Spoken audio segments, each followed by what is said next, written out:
Welcome to Marvel Live. You are hearing the voice of your friend Langston Belton. Right now, we are looking at a packed Marvel booth. It is crazy. We are about to have our amazing mystery reveal here at the booth. And if you're not here, and if you're on social media, you want to join this conversation, use that hashtag Marvel SDCC and go to marvel.com/SDCC to see all the cool updates and news, including what is going to be in this mystery box that we have been talking about since yesterday. People have been excited about it, and since this morning, the booth has been this electric and packed. There you see our mystery in its mysterious, opaque glass case. We don't know what it is. No one knows what it is, so I guess it's a mystery. It's a mystery, and like all great mysteries, it is about to be revealed. There you can see Angelique Roche, my friend and co-host, is getting the crowd ready for this reveal. And this is one of the fun things about the Marvel booth, is that there's always cool things happening here, be it installations, stage signings, and of course, mystery reveals. It has been such an amazing, amazing convention so far, and it's only getting better. Oh, there I am. Hello. How are you? I was mesmerized looking at this amazing crowd that we have here at the Marvel booth. It has been an incredible San Diego Comic-Con so far, and it's about to get even better.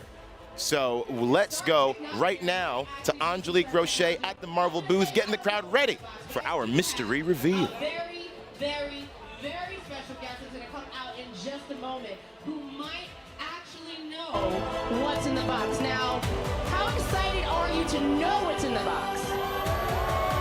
We got to get a little louder because I need my special guest to hear you and get this excitement so I can bring them out on stage. How excited are you to know what's in this box? I'm just as excited. So, I would like, if I may I? Welcome to the stage, the one and only Damon John. Now, this man walks to the stage with so much swagger. You might be the nicest dressed person at Comic-Con. I hope. How are you? How's everybody doing? Are you ready for this big reveal? All right. I don't know if they're ready. Y'all might have to get a little louder. Are you ready for this big reveal? All right, so here's the thing. I know you're a huge Marvel fan. I am. But what I also know is that you know what's in that box. I do. Well, what can you tell us what's in the box? It's spectacular. It's brilliant. It's the first time anybody in the world will see this. It is powerful. I feel like I'm running the gauntlet trying to get you to tell me what's in this box. It is. You can control a lot with what's in this box. Oh. You can change destinies. You know, you're drawing this out, and I really want you to make it more snappy. More snappy. How can we get you to defrost a little bit and tell us a little bit more about what's in the box? So there's a lot of people gathered around here with high anticipation and a lot of phones. So this is going on the internet. This might go viral. Well, it's going to go viral because, first of all, this is going to be the first time anybody has ever seen this in reality. And for the rest of history, this will be the first unveiling ever in the Marvel Universe in person. So make sure your cameras are ready. Make sure this goes viral. But make sure you remember this time, because it's going to be a gem. It's going to be a gem. That was a very powerful hint that he just gave there. Huh. Yeah. All right. Well, you know, I'm very excited. We got about 40 more seconds. I'm going to try to get some more clues out of Damon. Now, Damon, again, we're trying to make this snappy. We're trying to defrost it. And in all reality, you might not be able to tell us, but in just 24 seconds, we're going to know. Do you think that we have enough time? Time is of value here. Time is of value. So, I mean, all right, so let's look at this time. Can anybody count down with me? All right, you ready? We got 10, 9, 8, 7, 6, 5, 4, 3, 2, 1.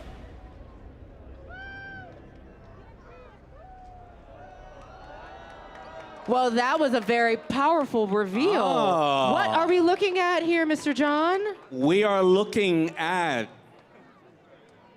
the Infinity Stone. So, We are looking at real Infinity Stones. We are looking at the first time that this series will ever is out now, and we are looking at stones that each one of these stones collectively are 150 total carats worth of precious gems in a spectacular infinity gauntlet displayed, curated by my friends at East Continental Gems. now if you're not close to the box, you can see each one of these gorgeous stones right here up on the screen. They are very, very, I think I'm reading this right, they are very, very real. They're very real. That's pretty incredible.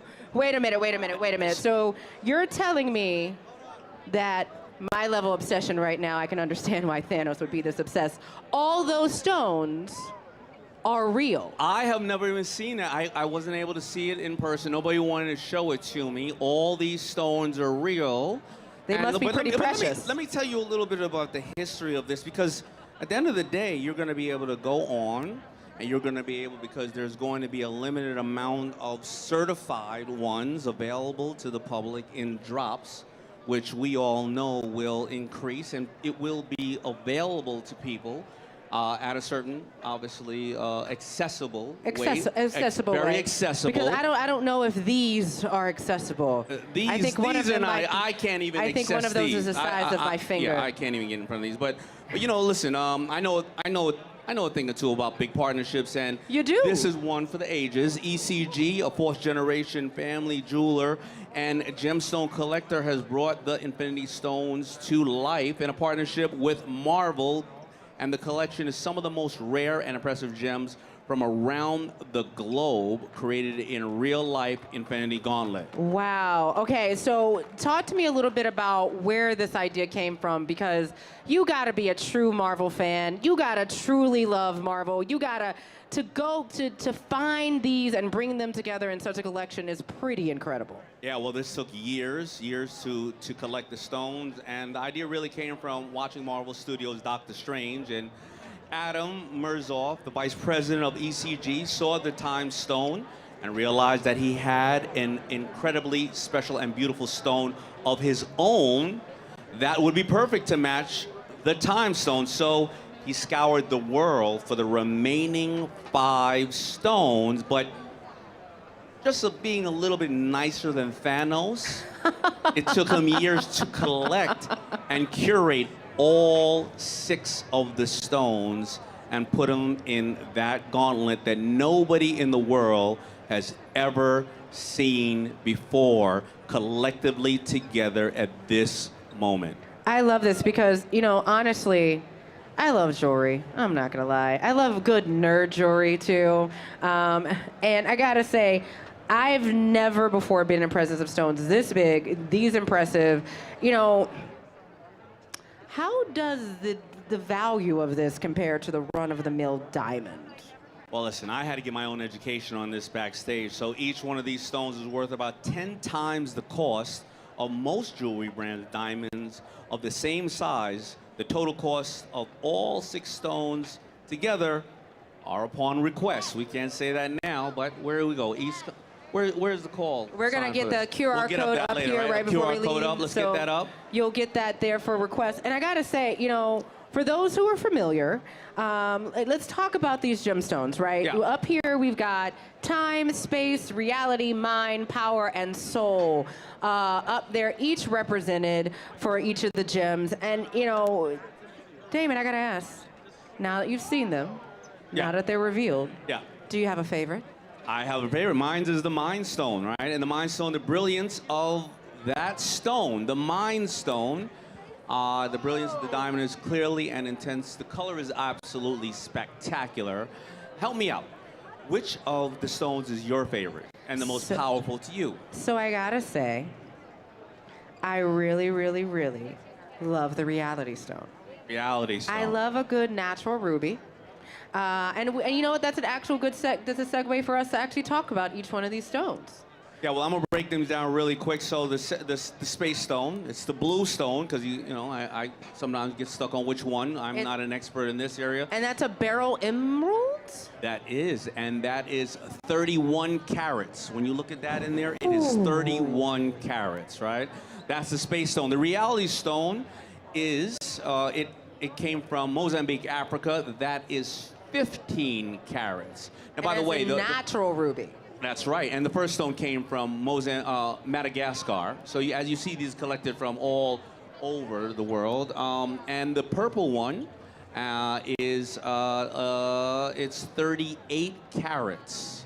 Yeah, now, and that is garnet. Garnet, right? And the soul stone, that is 36 carats. That's the soul stone, excuse me. That's the soul one, right? That's the orange one. Yep. All right, Sorry the yellow about one that. that I talked to you about is the Power Mind Stone is amethyst, to be clear. Sorry about that, y'all. Yep, and the That's yellow an one awe. is the Mind Stone, and that's 35 carats. And the Time Stone, that's an emerald. It's green. That is out of Colombia, and that is 23 carats. So I gotta ask, considering that each of these stones are 10 times as expensive as a regular diamond per carat and over 30 times larger than the average wedding ring. Yes. Women are now looking at their wedding rings and thinking about this. And men are out there going, I could never. And that's why I did not invite my wife. Oh, I mean, you know, anniversary presents. Right? Now, these seem like pretty unique stones. I would say, how rare would you say a gem of this quality is?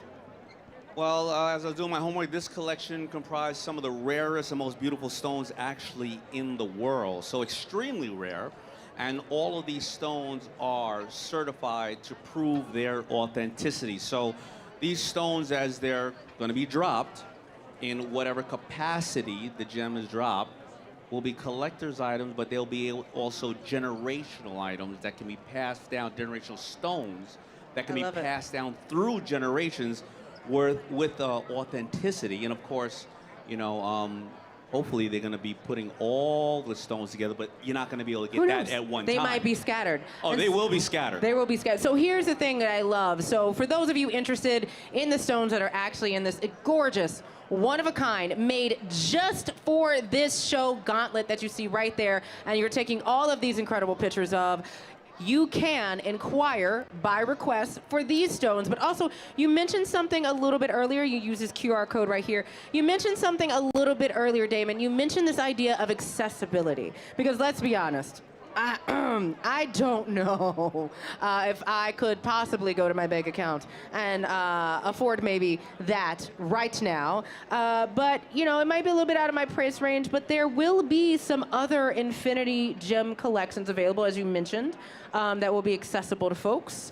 Yeah, you know, so what I loved about this collaboration is in the Marvel Universe, there's very, you know, if you go to aftermarket, maybe there's something rare like a comic book or something else like this. Yep. This, to me, is basically the first time that people would be able to acquire over a period of time, and I'm being cheeky about it, they'll be able to acquire an item that is not necessarily something that everybody else will have.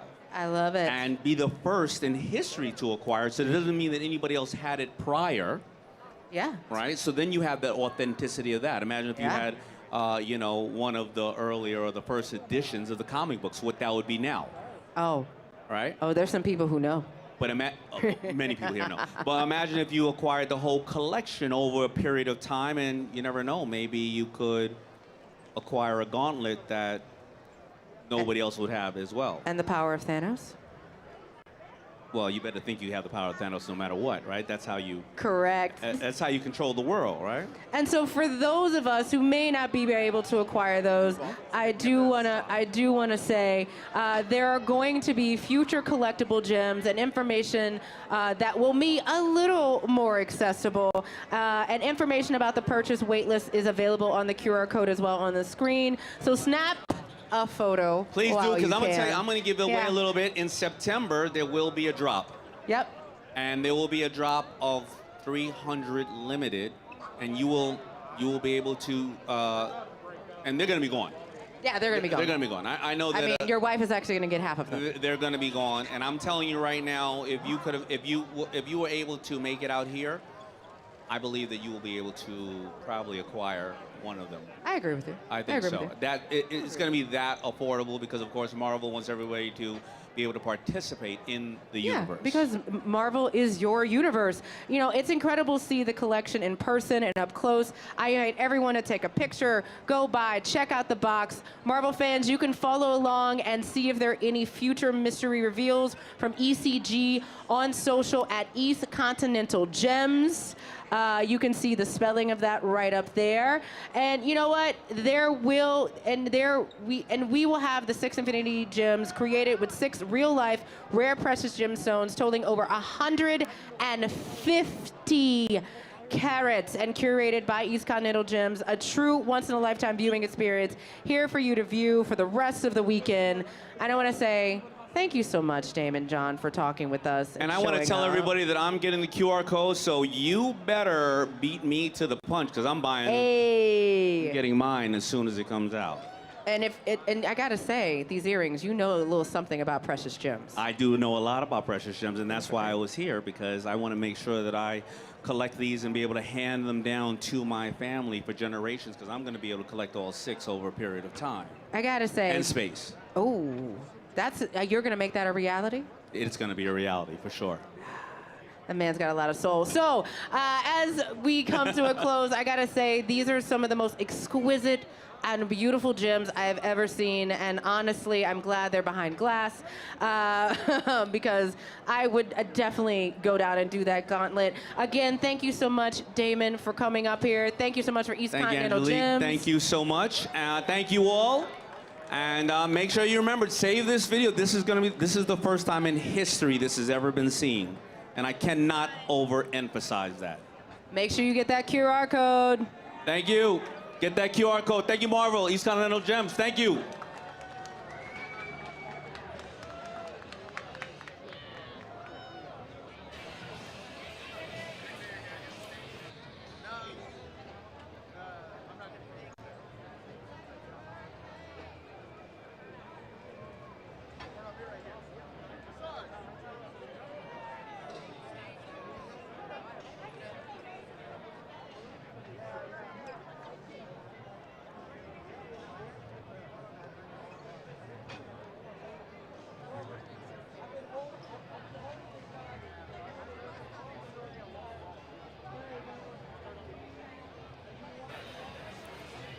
There you have it. The mystery has been revealed. East Continental Gems and Marvel have teamed up to source precious gemstones and create 6 very real, very precious, incredibly beautiful Infinity Stones. If you come down here to the Marvel booth, 2329, you can take a look at that case. It is in it. There is an amazing Infinity Gauntlet that has over 150 carats worth of gemstones in them. And Angelique Roche, along with her special guest, Damon John, revealed that to this packed Marvel booth. They look beautiful. I got to get over there and check that out. But now, it has already been a crazy convention, and it's gotten even crazier with this big mystery reveal, but I want to take you back. I want to take you back in time, if I will. I want to show you the best from social and Marvel Live from San Diego Comic-Con Day 1. Let's take a look.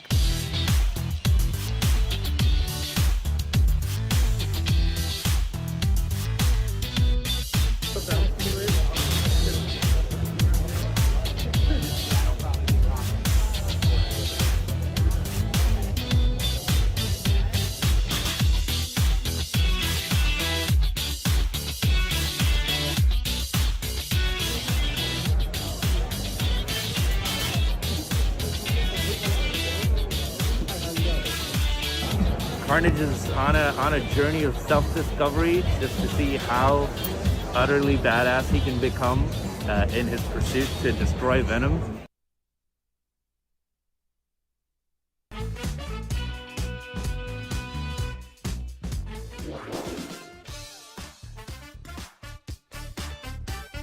Good morning, Comic-Con! Welcome to Marvel Live here at at San Diego Comic-Con 2022. How we doing today? Fantastic. We're gonna get these amazing, amazing, amazing Spideys up on stage.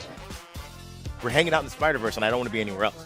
Comic-Con just doesn't have to be this, 4 or 5 days here in San Diego, but you can go to Balboa Park in San Diego anytime and kind of immerse yourself in pop culture. Truly, truly one of the, the bucket list moments in my career. And I love it. And I love that it was all part of Marvel and San Diego Comic-Con, my favorite. Dream come true. It is. Our first book with y'all was Kang the Conqueror, which is absolutely insane.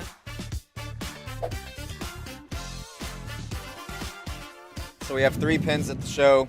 Mr. Knight and She-Hulk, who will be getting her own show in the next couple weeks on Disney+. I love them. I love them so much. I especially love that She-Hulk. I feel like I want to wear that to the co-op, and all the people will be like, broccoli? And I'll be like, nah, it's She-Hulk.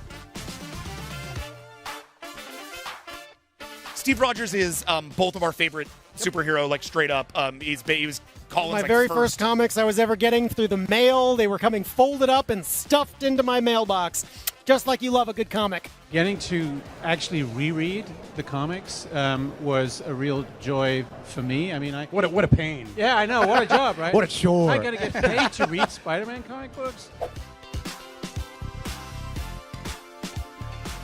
He does come with, Oh, my goodness. I don't know if the camera can pick that up, but it is a Jean and Cyclops photo for him to hold and be sad about. Yeah, and make that sort of menacing, grim face there, yeah.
Welcome back to Marvel Live. I'm here with the impeccably dressed Dame. I'm tongue-tied just looking at the drip you got going on right now. Oh, okay. Well, thank you, brother. I appreciate it. I like your style, too, thank as you, well. Nice. Damon, welcome to the live stream lounge. Yeah. How was your San Diego Comic-Con going? How's my stay at Comic-Con going? how's it It's going? amazing. I just saw something that's the most amazing thing that I've seen at Comic-Con. I was here to present it. Yes, well, let's talk about it. We just had our mystery reveal here at the Comic-Con booth. We had the reveal of East Continental Gems' collaboration with Marvel to source these precious gemstones and create 6 very real, beautiful, unbelievably elite Infinity Stones. So please tell us about this collaboration. Tell us about the reveal. What was that like? It was East Continental Gems realized that, the vice president realized that he had one of these beautiful, beautiful stones and said,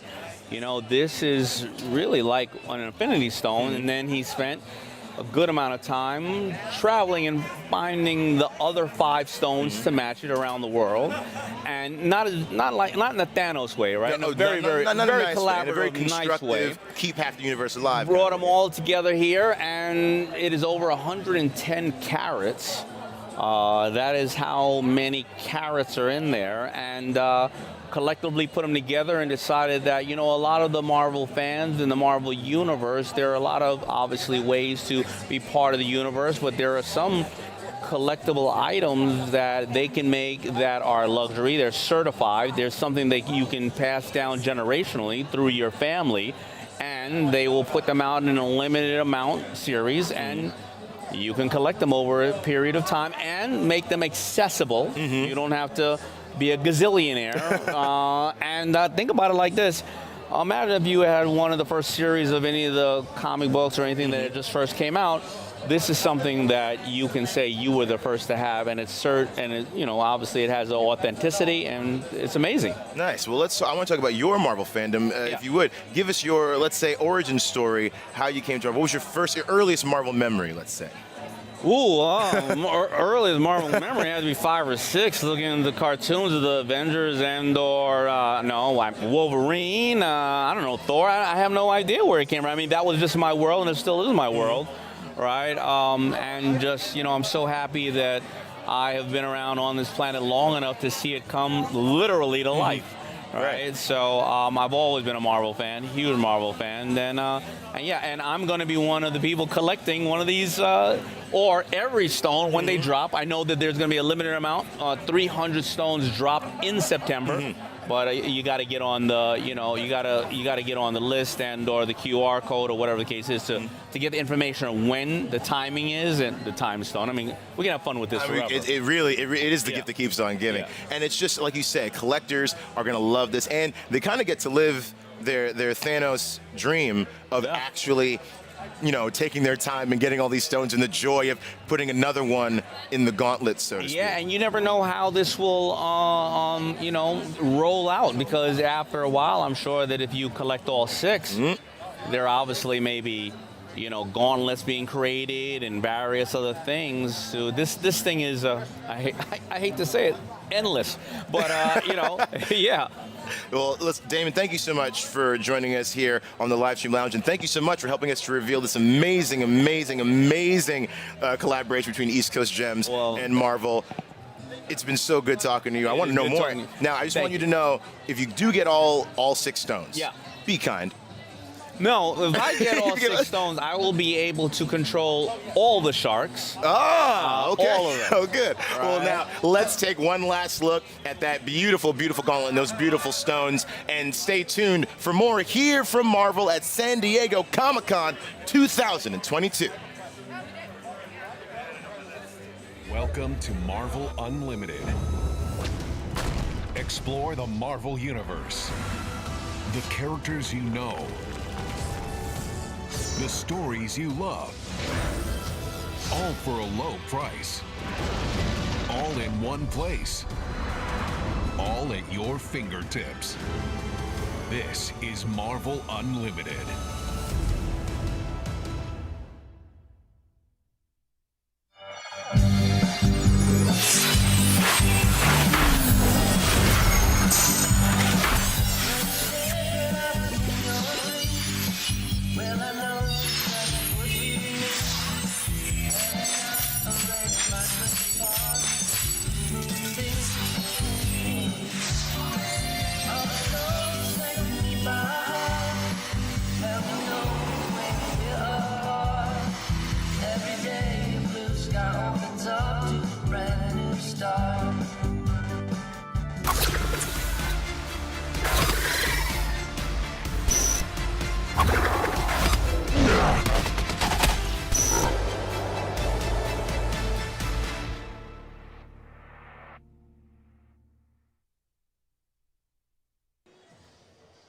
Welcome back to Marvel Live. I'm Angelique, and I am here with actually my good friend, because this is about to be a great interview. Yay!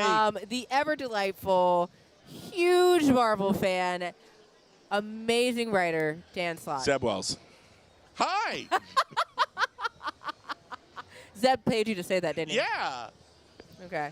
All right. Angelique. What's up? I don't know. So I gotta say, you got some things going on. Yep. And we're gonna get to those things you got going on because you are constantly working and constantly writing.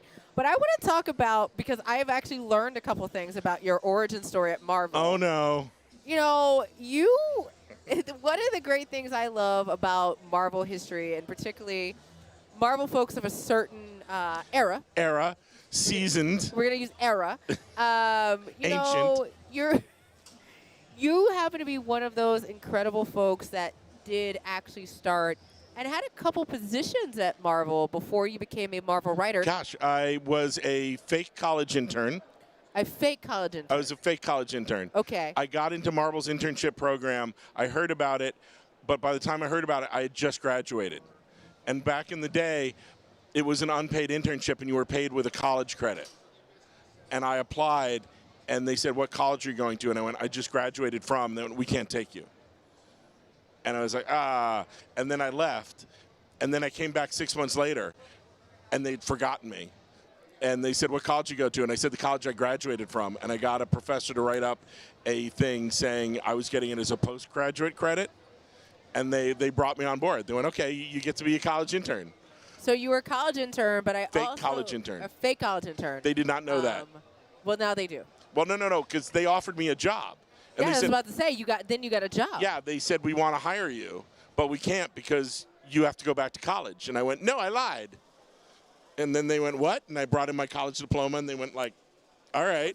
I just want to add, for folks who don't know, and for younger comic book folks, explain what art returns is, because it's actually a pretty fascinating thing that used to happen. It's kind of crazy that you get like a comic is anywhere from 20 to 22 pages of original art. The art is usually produced by a penciler and an inker. Yeah. When the art comes back, it's the art returner's job to be, Solomon, and you are going to split the job 2/3 to the penciler and 1/3 to the inker. And this is back when all the art was done on the pages and nothing digital. And people would then come to a con like this and sell the art. But you can't screw over the inker and only give them bad pages.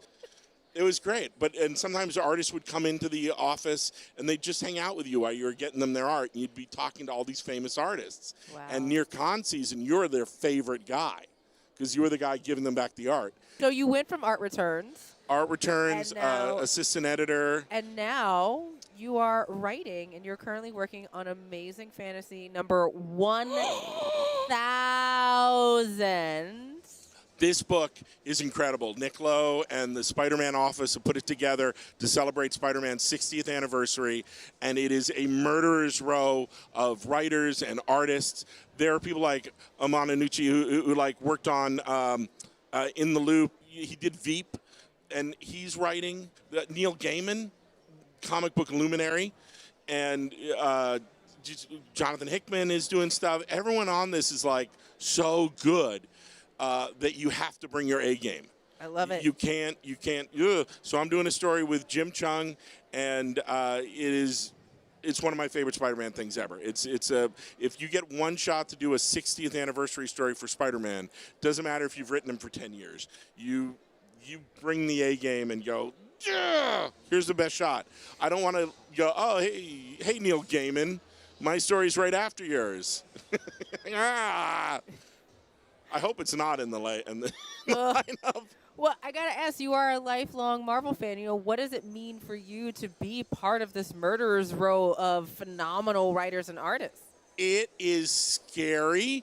I'm waiting for the clock to tick and turn back into a pumpkin. It's weird. I got to do, this past year I got to do the 60th anniversary issue of Fantastic Four. Yep.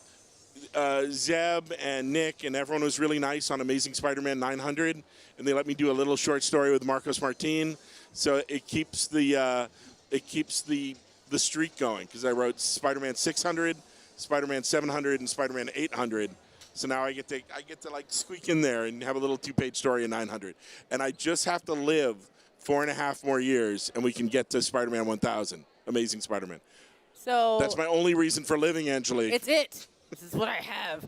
I'm going to start having like broccoli and salads and stuff, man. Man. I got to make it to Amazing Spider-Man 1000.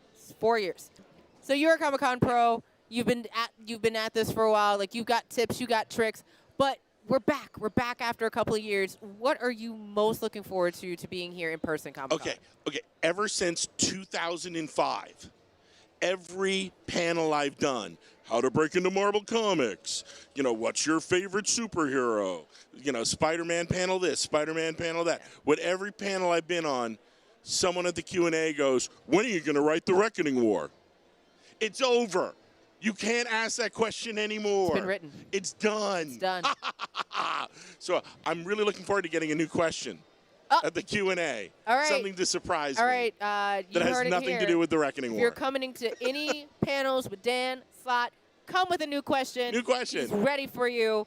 Dan, thank you so much for being here. Thank it's you. always a delight to see you, but it's always a delight to have you on Marvel Live.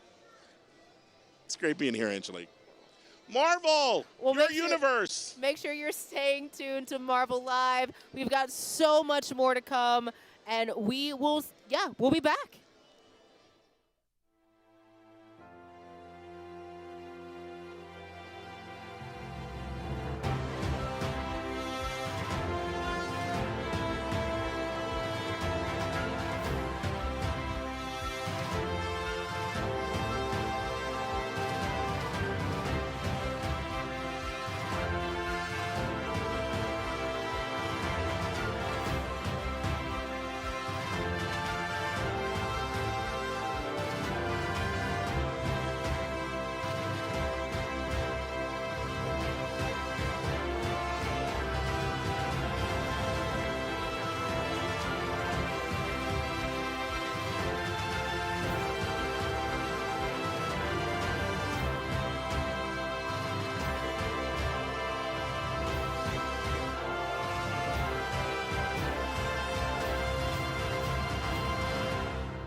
Hey, Marvel fans. Welcome back to Marvel Live. If you're out there in the social media verse, please get at us using that hashtag MarvelSDCC and go to marvel.com/SDCC to catch up with all the amazing news, reveals, and announcements coming from Marvel here at San Diego Comic-Con 2022. It has been already an amazing convention here. I'm sure you're all out there excited about it. We just had a mystery reveal here at the booth. Check that out at marvel.com/SDCC. But there's more news. There's more things coming from our favorite thing, comics. Yes, let's talk about the comics that have been coming out. So first off, I know y'all love Doctor Strange. So I got two awesome comics coming for you featuring the Magic Man with the best facial hair in the Marvel Universe, in my opinion. So first up, we have Strange Academy Finals. Yes, Strange Academy is back, and freshman year, for better or for worse, is almost over. And this book is coming in October. It's going to be written by Scotty Young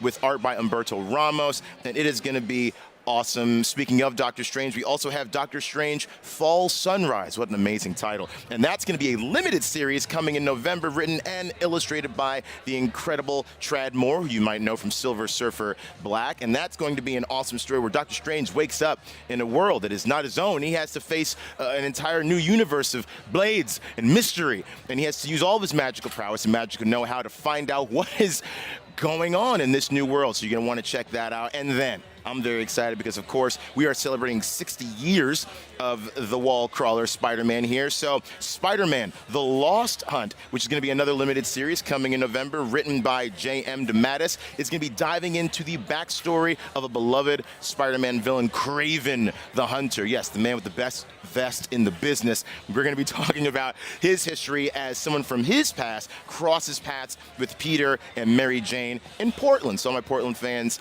steer clear of Kraven and leave May and Peter to their nice time, please. Yes. So, of course, as I mentioned, we are celebrating 60 years of Spider-Man, 6-0, and Peter's never looked better.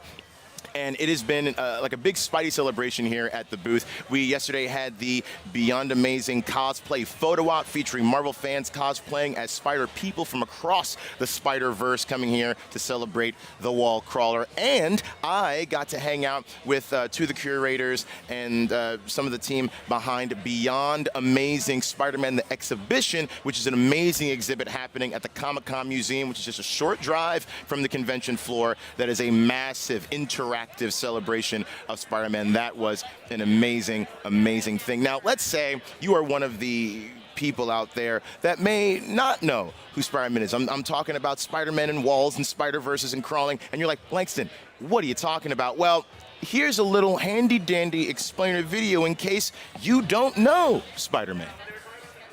You don't know Spider-Man? The wisecracking, wall-crawling, friendly neighborhood? Well, you know. In that case, let's weave you a tale. Ooh, my spidey sense is tingling. After the death of his parents, Peter Parker was raised by his Aunt May and Uncle Ben in Forest Hills, Queens. He grew into a teenage science enthusiast and resident wallflower at Midtown High. Okay, he was a nerd. One day, at a science demonstration, Peter was bitten by a radioactive spider, giving him proportional arachnid strength, speed, and wall-crawling abilities. With his amazing new skills, he did what anyone with superpowers would do.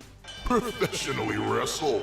He created a Spider-Man costume complete with web shooters for the full effect. However, Peter, enjoying his newfound fame, ignored a robber escaping backstage. Unfortunately, that same criminal would end up killing his Uncle Ben. Peter vowed to change his ways, remembering his uncle's final words, "With great power, there must also come great responsibility." Peter got into the swing of the superhero thing, cracking jokes and cracking heads of villains, like the appropriately 8-legged Dr. Octopus, Kraven the Hunter, Mysterio the Illusionist, that mean old turkey the Vulture, the shocking Electro, and the abrasive Sandman. In fact, there were so many villains, they formed a whole Sinister Six just to have a fighting chance. It still didn't work. While Spider-Man was saving the day, Peter Parker's confidence and swagger greatly improved. He dated the police captain's daughter, Gwen Stacy, and got to know the most fun girl at any party, Mary Jane Watson. Face it, Tiger, you just hit the jackpot. But Peter Parker still had his own troubles. He got bullied by jerks like Flash Thompson and had to hide his after-school activities from everyone, including his sweet Aunt May. She was having enough trouble just trying to make ends meet, so to help out, Peter got a job at the Daily Bugle selling pictures of Spider-Man to the world's worst boss, J. Jonah Jameson. Because if someone's going to defame you, you might as well get a cut. Spidey's villains also became increasingly nasty. In an attempt to get to Spider-Man, Doc Ock killed Gwen's dad, Captain Stacy. Then the bemasked Green Goblin dropped Gwen Stacy off the Brooklyn Bridge, and Peter couldn't save her. This part is sad. You know what? Let's move past this part. No, past this part. Peter and Mary Jane mourned the loss of Gwen, and in time, their own relationship bloomed. Peter grew up and got several advanced science degrees. MJ became a model and actress, and eventually the two got married. Aww. And then got unmarried thanks to a deal with Mephisto. It's a long story. But abnormal is pretty normal for Peter Parker. He's met his own clone, he's been to space several times, and even witnessed a whole Spider Island. And all that is a pretty regular Tuesday. Over the years, Spidey has worked with teams like the Avengers, the Fantastic Four, and the Web Warriors. Peter rekindled the flame with MJ, and he even told Aunt May about his alter ego, and later, all of New York City. Peter lived. And then he seemingly died. Doc Ock took over his body to become the superior Spider-Man. Luckily, Peter found his way back to life, which was a relief because soon after, he had to save the multiverse, the Spider-Verse, with a little help from some spider friends. Okay, a lot of spider friends. Is that a pig? As you can see, old Webhead has done it all, and then some. Now, if he could just get a few minutes to finish his slice, well, the hero's work is never done. And now you do know Spider-Man.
Yes, Marvelites, welcome back to Marvel Live. You are taking a look at the booth. You're taking a look at me. Hello. What's going on? How are you?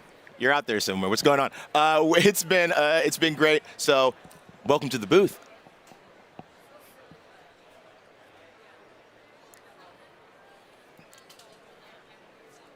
Hey, welcome back. Now you're down here with us. Welcome back to Marvel Live. I'm Mike and I'm here with the incredible Riker Fry, graphic designer for Gunner Optics, which has an amazing installation here at the booth. Riker, how are you? I am fantastic. This is my first Comic-Con, so I'm very excited to be here right now. First San Diego Comic-Con? First San Diego Comic-Con ever. Okay, so I got to ask, what's it like? What was the first thing that blew your mind walking into the convention? Probably just the size of it. There's so much everywhere, and then coming to the Marvel booth and seeing everything is just, it's magic. It's a dream come true. Speaking of magic, let's talk about the collaboration between Gunner Optics and Marvel, which has been my favorite thing because you have these glasses are so incredible. Please tell us about Gunner Optics and the collaboration with Marvel. Yeah, so Gunner is a blue light glasses company for gaming and computer. We're one of the first patented companies, actually. We have great lens technology. We protect your eyes, prevent dry eye, block blue light, stop digital eye strain. Fantastic. Premium as well, which is awesome as always.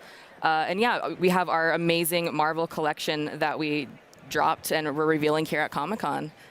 Yeah. Awesome. Yeah. I want to try them all, and they all look so good. And so you're, as a graphic designer, what goes into designing a pair of eyewear that also is infused with the essence of like a Marvel character? What goes into that? Yeah, so we really started with just picking what characters we wanted. Obviously, we wanted to go with Stark glasses. They're iconic. You can't go wrong with them.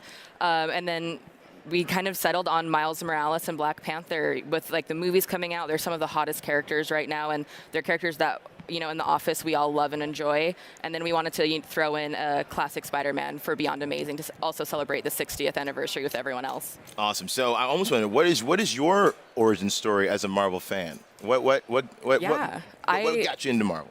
I grew up watching the Marvel movies with my family. My grandpa loved them, so we didn't watch any other movies. We only watched Marvel movies. I remember watching the first Iron Man 1, and we always watched them as a family, and so I fell in love with it there, and now I get to design glasses for Marvel, so it's, you know, come full circle. Yeah, true dream come true. So I want to ask, 'cause it's always interesting, like, because I know there's so many phases that a design goes through before it's finalized.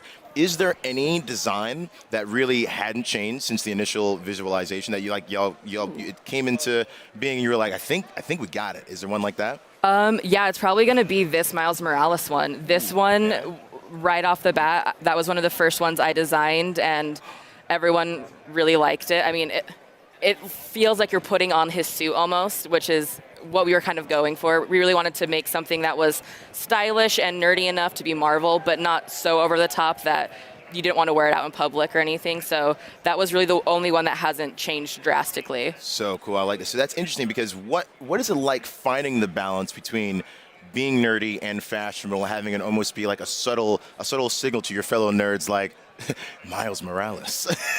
I think I don't know, it comes naturally for our team. We're all Marvel fans at the office, so we're all kind of collaborating on it.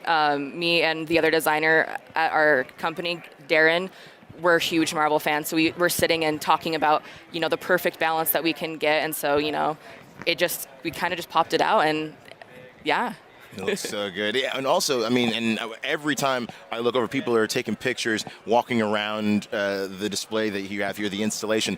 What's it been like interacting, as your first San Diego, what's it been like interacting with Marvel fans here at the booth for the first time? Marvel fans are some of the best fans out there, 100%. They're so nice and amazing, and they're all so excited, especially for the Stark glasses. You know, it's Tony Stark, yeah, so everyone's been loving them, and it's been such a great feeling to see everyone so excited for them, and can't wait for them to be able to purchase them. So when that does happen, where can people go to get these amazing glasses from Gunner Optics? gunner.com/Marvel will have all of the information about all of the glasses when they're available for purchase next month. Awesome. Riker, thank you so much for joining us. Thank you so much. Might try on a couple of pairs of these and maybe take one home because they're very, I might. I'm struggling not to. We'll get you some pairs, don't worry. Okay. Well, we got to go and discuss business. But please stay tuned for more coming from Marvel here at San Diego Comic-Con 2022. Welcome to Marvel Unlimited. Explore the Marvel Universe. The characters you know.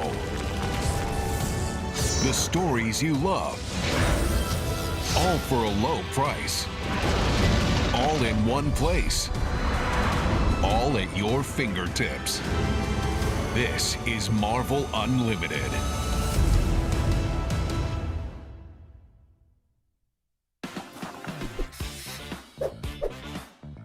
Justin Warner here, answering all of your questions. Today, I am asking who is the best of the Young Avengers? It's time to beat feet, because I'm the Marvel man on the street.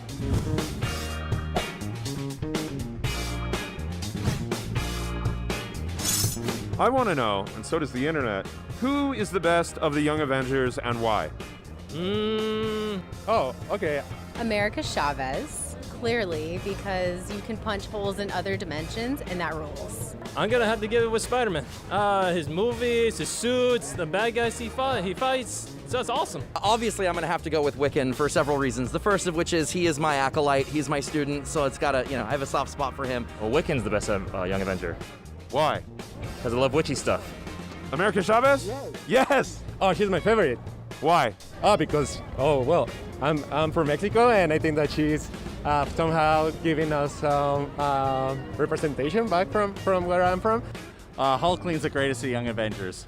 Super strong, and he represents for a lot of underrepresented people. Kate Bishop, she is my absolute favorite. She's just such a badass. Maybe Kate, because she's been practicing training for so many years, and she's grounded, she's smart.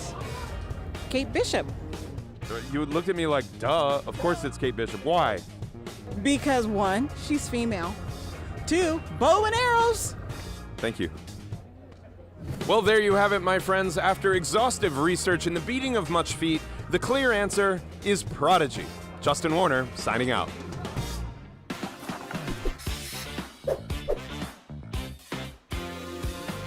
You don't know Kate Bishop, the best Hawkeye?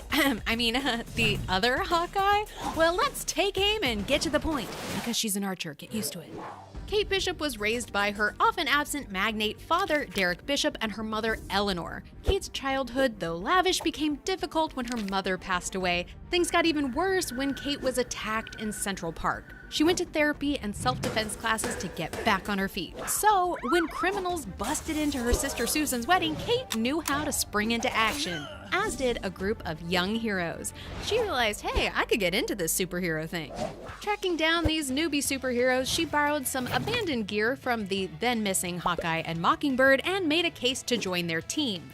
Now, alongside a young Kang the Conqueror as the Iron Lad, Ant-Man's daughter Cassie Lang as Giant Girl, Scarlet Witch's reincarnated twins Tommy as the Quick and Silver Speed, and Billy as the Magical Wiccan, Billy's shape-shifting alien love interest Hulkling, and their fearless and feisty leader Patriot. They together became the Young Avengers. Though Captain America did not approve of these youngins fighting crime. He would eventually come around, and even had Jessica Jones officially hand down the name Hawkeye to Kate. So when Clint Barton returned, awkward, this time as Ronin, he mentored Kate as a fellow Hawkeye. So when Clint's Brooklyn apartment building got infested by tracksuit-wearing criminals, Kate again sprang into action to help him out. They even took in a stray pizza dog named Lucky, who was a very good boy. And lucky for Clint because Kate and Lucky saved Clint's butt more than once. But becoming fed up with Clint's messy antics, she rejoined a new team of Young Avengers, this time with Wiccan, Hulkling, the dreamy space boy Novar, the only vaguely annoying kid Loki, the thoughtful mutant Prodigy, and Kate's badass BFF who can punch an interdimensional portal with the best of them, America Chavez. The kids had space adventures and even fought a bunch of evil alien moms on Earth. You know, like you do. Eventually, Kate was ready to move on from the Young Avengers, from Clint Barton, who kept screwing up, and from her father, who cut her off financially. So Kate moved west to become a superhero detective in Venice Beach, taking Lucky, the pizza dog, with her. There, Kate solved mysteries, took down supervillains, and learned more about her parents' secret past. But she's always still available to bail out the Avengers when they're in trouble, especially that other Hawkeye. Clint, no, put that down, ugh. And now you do know Kate Bishop, the greatest Hawkeye.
Hey, what's up, everybody? Welcome back to Marvel Live. I'm hanging out in the live stream lounge, and it looks like I'm by myself, but I'm not. I'm with all of you. So thanks for joining us. It has been an amazing San Diego Comic-Con here at the Marvel booth. So many great things. Today has already been amazing. I've been able to talk with some amazing creators and collaborators here at the Marvel booth. We had our mystery reveal, that mystery box that's been sitting at the booth all this time. We revealed it. We revealed an amazing collaboration between East Coast Gems and Marvel. And you're seeing one of my favorite things from today, which is I'm going to look at you. I'm going to try this. There's a dino party happening right here. You can't see. I'm behind all these dinos. So you can see these are amazing inflatable suits by Jazzwares.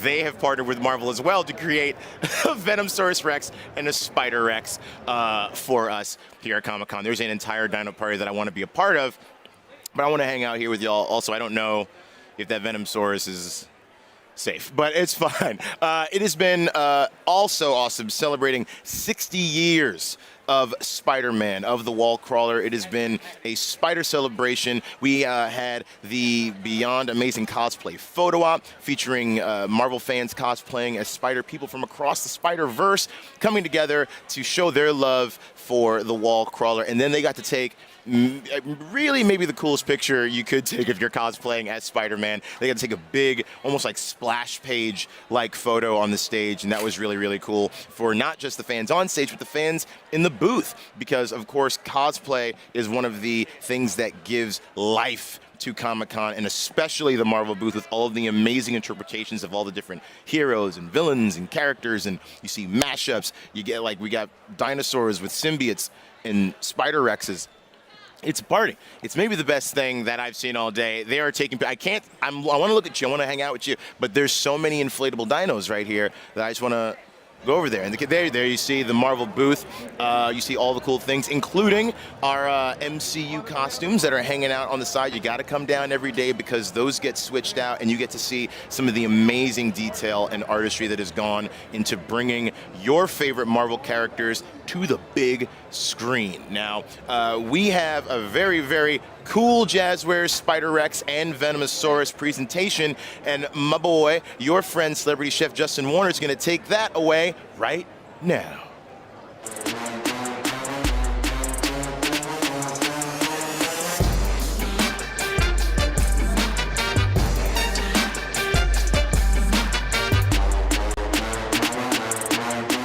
Justin Warner here, San Diego Comic-Con 2022. I'm hanging out with Spider-Rex, and we are taking to the mean streets to figure out who is the best spider character. Time to beat feet, because we're the Marvel species on the street.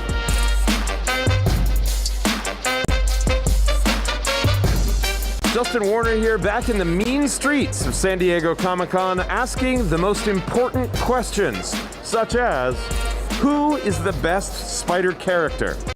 I'm gonna say spider character. Ooh, that's a good question. The man himself, Spider-Man. I would say me, but that'd be just pandering.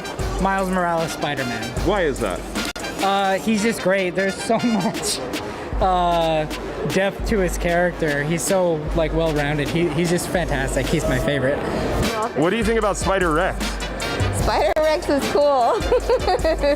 What can Spider-Rex do that Miles Morales cannot? Oh, I'm sure he could probably do a lot. He can eat, regular-sized things in a single bound. He could probably crush stuff without even trying. Although I'm a little iffy on whether he can stick to the walls or not, though. There's only one way to find out.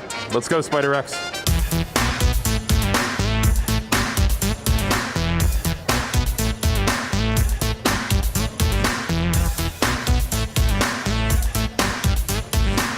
Who is the best spider character and why?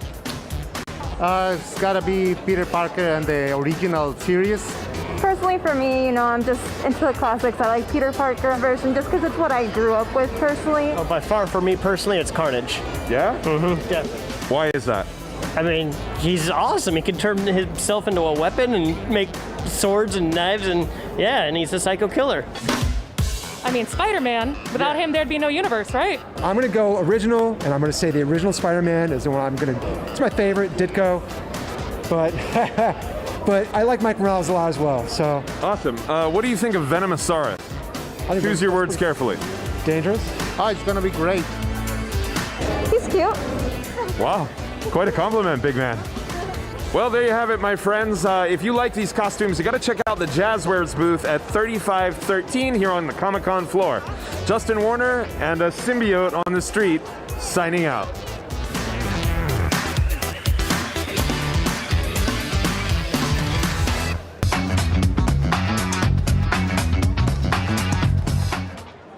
That was pretty great, right?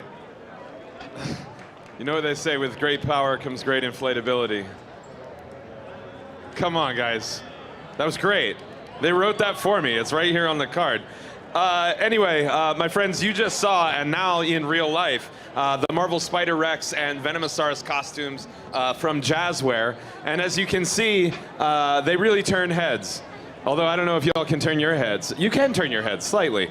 I was actually in the costumes with my colleague Langston Belton yesterday for that skit that we just showed on the big screen there.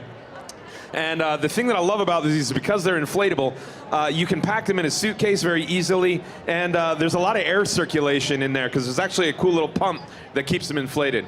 Anyway, these things have really turned heads here at the con, and if you want to see more of them, you can cop these costumes at the Jazzwares booth, which is booth number 3513. I repeat, if you are looking to be as fly as these guys, you got to head over to the Jazzwares booth at 3513.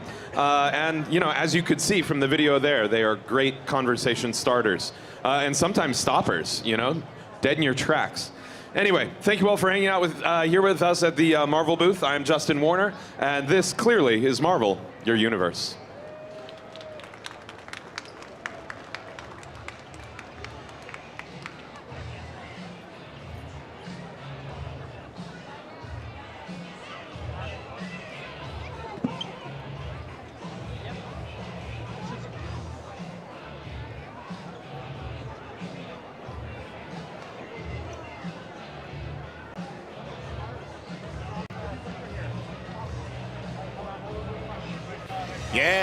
Yeah, that's right, Jazzware. Those suits are great.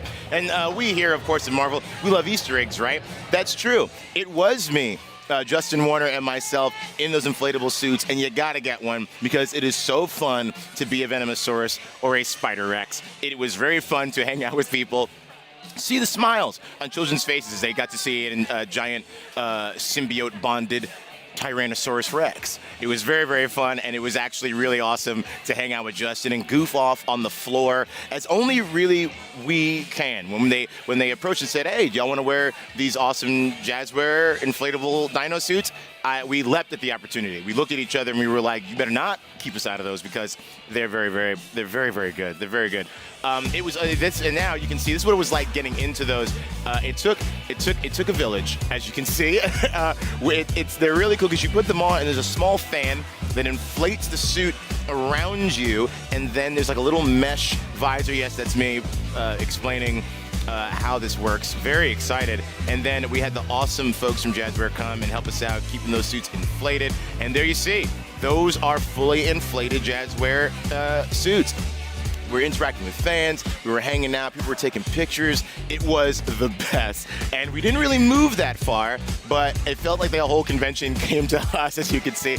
The crowd grew. And yeah, so that's me waiting in the wings to enter into this awesome interview. And I gotta tell you, walking up to people in this suit, their reactions are pretty spectacular. Oh, that was my favorite, little Scarlet Spider. And scaring Justin is always a blast. So that was our awesome hangout with the folks at Jazzware. But you know what? We got more news. I got more news for you coming from Marvel, some more comics that we can talk about. So about this, Dark Web, which is going to be an upcoming crossover written by Zeb Wells. It's going to be coming in November. Peach Momoko is going to be doing a variant cover program debuting in December. But before that, in November, check this out, y'all. We here at Marvel, we love the X-Men, we love the letter X, we also love hyphens. So Extreme X-Men is a limited series coming in November, written by the legendary Chris Claremont and art by the equally legendary Salvador LaRocca. This is going to pit Kitty Pryde after a psychic attack by her old nemesis Ogun. She's going to be battling this baddie with the help of fan favorites Bishop, Sage, Gambit, Rogue, Rachel Stummer, Storms, and the man with the knives in his hands, Wolverine. So that's going to be really cool. It's going to be awesome to check out all these amazing comics. And again, go to marvel.com/SDCC to keep up to date with all the announcements from all the various branches of the Marvel Universe. And you can keep up to date with that and get at us using that hashtag MarvelSDCC. Now, we've mentioned the Beyond Amazing Spider-Man the exhibition happening at the Comic-Con Museum, a short drive from the Comic-Con floor. I got to talk to some of the team behind that. But before I talk to them, we got an amazing sneak peek at the exhibit, and I want to give it to you now. So here you are. Here is a real cool sneak peek at Beyond Amazing Spider-Man the exhibition.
Welcome to Marvel Unlimited.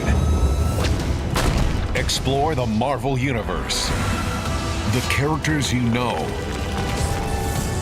The stories you love. All for a low price. All in one place. All at your fingertips. This is Marvel Unlimited.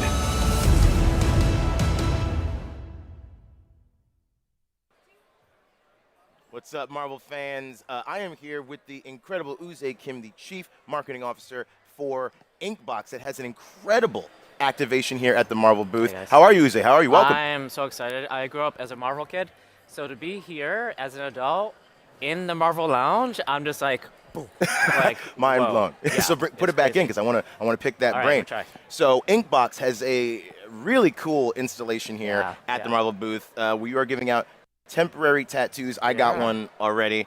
Looks I'm good. so excited. I got a Spidey too. You got a Spidey too? There you go. Yeah. Be flipping all day long. Please tell us about Inkbox and the activation that you have here at the Marvel booth. Yeah, thanks so much. I mean, Inkbox is here for a couple things. One, it's our first kickoff of a partnership with Marvel. So new to the MCU, so we can't be more excited to be here. And this week we launched our first Thor Love and Thunder collection. So it's a 12-piece collection that we're giving away to guests here today throughout the week. So that's super exciting. And then, as you mentioned, we have this amazing activation just outside these halls where we are inviting fans to come and get inked by our inkbook artists and spin the Tattoo Roulette. So tell us about this tattoo roulette, because it's a really interesting wrinkle to how you get your temporary tattoo here at Comic-Con. Absolutely. So basically, you step up, you go out to one of the artist stations, you put your arm through the hole, and the next person in line spins the wheel for you. So you don't know what tattoo you're going to get until the artists start drawing on it. So it's a game of chance. It's super fun. And we worked really closely with the Marvel team to design a set of tattoos across the Marvel universe that you can only get here at Comic-Con. So they're exclusive for the event. Nice. Now, you talked about all the different designs. What went into picking? I mean, of course, there's so many Marvel heroes and characters and all that stuff. So what went into picking the designs that you were going to bring here to San Diego? Sure. Well, we want to have fan favorites. Things that are going to make the fans go crazy, and like the insider knowledge of what that image is. And we want to be broad across the Marvel universe, so not just Thor. So we have, like, as you see here, we have designs like we have Black Panther, we have Iron Man, we have Loki, we have Hulk. I'll hold that up for you. Yeah. Here we go. Awesome. There we are. There we go. So these are all going to be individually drawn on you by the artist. So it's a one-of-a-kind experience. So we want to really enhance Comic-Con for everyone coming through the booth and walk away with incredible memories and experiences. That's awesome. That's so great. Now, we talked before we went live that you've been coming to Comic-Con for... It's been 10 years was the last time I was here. 10 years since the last time. Yeah. What is it like coming back? What have you seen that's new, that's different, that, like you said, blew your mind, just the convention in general? The size of this, the way it has grown, has blown my mind. 10 years ago, it was definitely a smaller scale, but what has remained consistent is the love and joy of people coming here. The fandom is like next level, and everyone walking around just has a smile. I mean, we've had people that came to our booth and waited in line for 4 hours to get a tattoo because they saw the designs. They're like, yes, I need that, I want that, I'm gonna save for that. And this shows the dedication that people have coming to Comic-Con and the Marvel booth. It's like, it's a one-in-a-life experience. Now, it is. And speaking of once in a lifetime, you talked about the fact that you are also helping promote Marvel Studios' Thor Love and Thunder. Yes. So please, I see you didn't come empty-handed. Please tell us. I got some. So how you bringing the thunder, my friend? This is the collection. So it's 12 piece, but I have a few that I just happen to have on my arms. So this is the Valkyrie, which is pretty incredible. The Gore sword. We have Mighty Thor. Yeah, we want to look at kind of iconic imagery and references from the film and bring that to life in tattoos and give something that people can use to commemorate and celebrate their love for the movie. That's awesome. Yeah, and that's great for the fans that are here. But now Absolutely. You also have things for our fans at home on your website. So tell us about the designs that you have for our friends out there in the internet. Sure, yeah. So at inkbox.com, we have over 10,000 designs in our catalog. And many of the designs are created by artists around the world. We have a network of over 1,200 artists that contribute to that library, and they all get commissions on the sale. And we really want to integrate ourselves into the tattoo and art community, right? We're positioning ourselves as a fashion and beauty accessory. A tattoo doesn't have to be a one-off. It could be something you put on every week and change out every week based on your personality, your tone, your sentiment, or life experience. So we have that. We have this lovely little guy, our freehand tattoo marker. And this is what the artists are using this week to draw on the artist. So basically it looks like this. It uses our patented For Now ink, and it lasts 1 to 2 weeks. So basically, if you don't find a design of 10,000 in catalog that you want, you can draw your own. You could become the artist and draw on your body at any scale. You could doodle, or you could draw masterful creations on your body. The possibilities are limitless. And then we have a third piece, which is our tool called Custom. And on there, you can upload imagery of your own. You can look through our own archives. We have a massive library of fonts where you can type in any messages, names, whatever you want. Because our customers take tattoos very personally, right? It's a statement about who you are. It gives you that bigging energy. When you put on our tattoos, it transforms you. You become a different person. You walk with more strut, right? So it's like, it's all statement. And that's why we also love being here with Marvel, because if you think about Marvel, nobody's better at storytelling than Marvel, right? The way they weave storylines and talk about character development. For our customers, Inkbox is a way for them to tell their stories. It becomes very personal.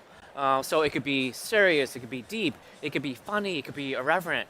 The choices are limitless. Oh my God. Well, tattoos are temporary, but what I hope is not temporary is Inkbox's partnership Thank with Marvel. you. I want you to be here forever. Absolutely. This is a kickoff. Yeah. Much more to come. Oh, only getting started. Uze, thank you so much for joining us. Thank you. And stay tuned for more here from San Diego Comic-Con 2022 from Marvel.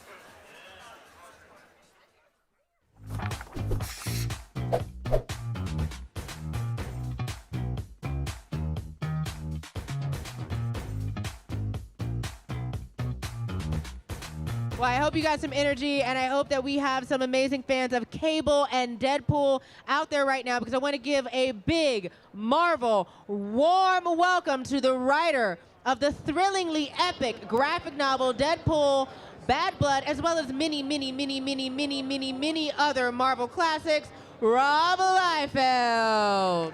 Let's talk a little bit about Deadpool Bad Blood. It was originally released as a graphic novel a couple years ago. You know, what has it been like reliving the release through this re-release? Yeah. You know what? Here's the deal. The big part of Deadpool Bad Blood was I wanted to give him a dedicated nemesis from his past. And because I felt like he doesn't really have his Sabretooth or his Green Goblin over all these years. So that was my investment in bringing Thumper, who you got to read it. But we added, Marvel came to me and they said, Rob, we would like to add extra pages to each edition. And then it's getting re-released, because the one thing, you put something out like a hardcover and you realize that it's expensive and it's hard to obtain. But in 5 years, it never got trade paperback, which is a cheaper, more accessible. So when Marvel said, Rob, we want to put it out in 4 installments, put new pages in each one, and then release it as a trade paperback, I was like, this is amazing, because this is the cover to the sequel, which I'm 3 issues into. Nice. So the story continues. So I have absolutely, it's been a thrill to enjoy it. And again, there's a lot of people who couldn't afford the $25 hardcover that now it's a more affordable release. So I think it's great. I'm really thankful that Marvel approached it this way. How is it like seeing how these characters have touched fans? So it was about almost 15 years ago that I really started to see the Deadpool army. They were showing up in greater numbers, and obviously then it exploded when the movie became like a phenomenon. And I've always told, I tell Ryan, I go, Deadpool was popular. You made him global, worldwide. He took him, global. So I am really excited for folks to get a chance to, because you talked about the accessibility of the book. That's right. So I'm really excited for I'm really excited for fans to have a chance to get their hands on it. But what I'm also excited is to bring the fans up here and start the signing with you. I'm so excited. We have this special free, we try and give back to the fans. Marvel does, I do, and we got this cool print free here today. I'm very excited. Thank you so much for giving me the time of day. I get to meet cool people like you. That's the coolest part. That's the coolest part of Comic-Con is the camaraderie, like you said, our shared nerd vision. I want to thank you so much for answering all these questions, and Sure. I can't wait for fans to get their hands on this incredible art. It was great. It was great talking to you. Thank you so much. Thank you.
Welcome back to Marvel Live. It is Langston Belton, and I am joined by the always amazing, incredible Angelique Roche. Welcome, my friend. Welcome back to the live stream lounge. I am so excited to be back here on the live stream lounge.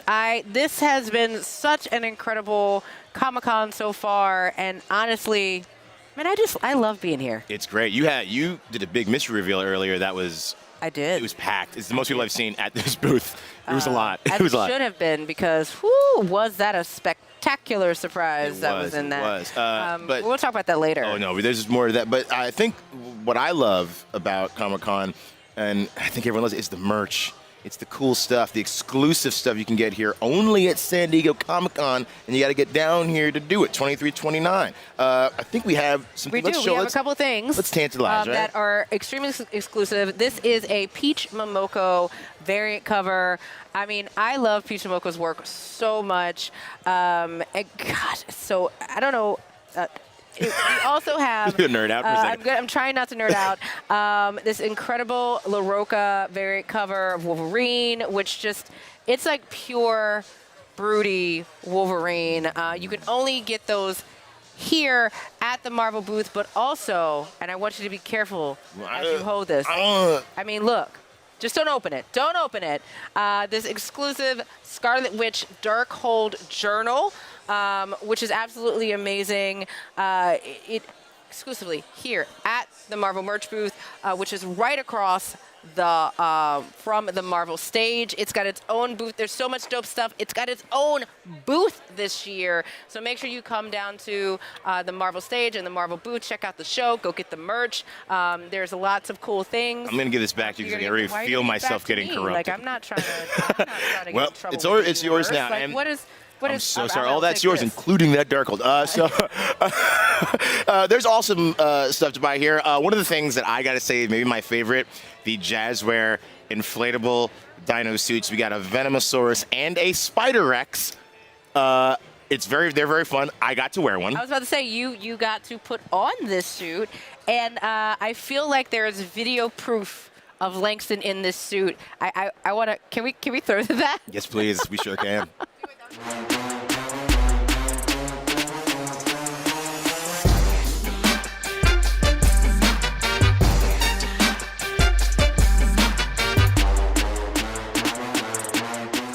Justin Warner here, San Diego Comic-Con 2022. I'm hanging out with Spider Rex, and we are taking to the mean streets to figure out who is the best spider character.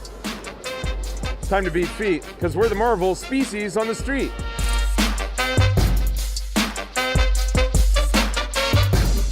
Justin Warner here, back in the mean streets of San Diego Comic-Con, asking the most important questions, such as, who is the best spider character?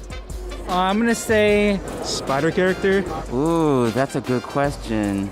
the man himself, Spider-Man. I would say me, but that'd be just pandering. Miles Morales, Spider-Man. Why is that? He's just great. There's so much depth to his character. He's so well-rounded. He's just fantastic. He's my favorite. What do you think about Spider Rex? Spider Rex is cool. What can Spider Rex do that Miles Morales cannot? Oh, I'm sure he could probably do a lot. He can eat, regular sized things in a single bound. He could probably crush stuff without even trying. Although I'm a little iffy on whether he can stick to the walls or not, though. There's only one way to find out. Let's go, Spider Rex.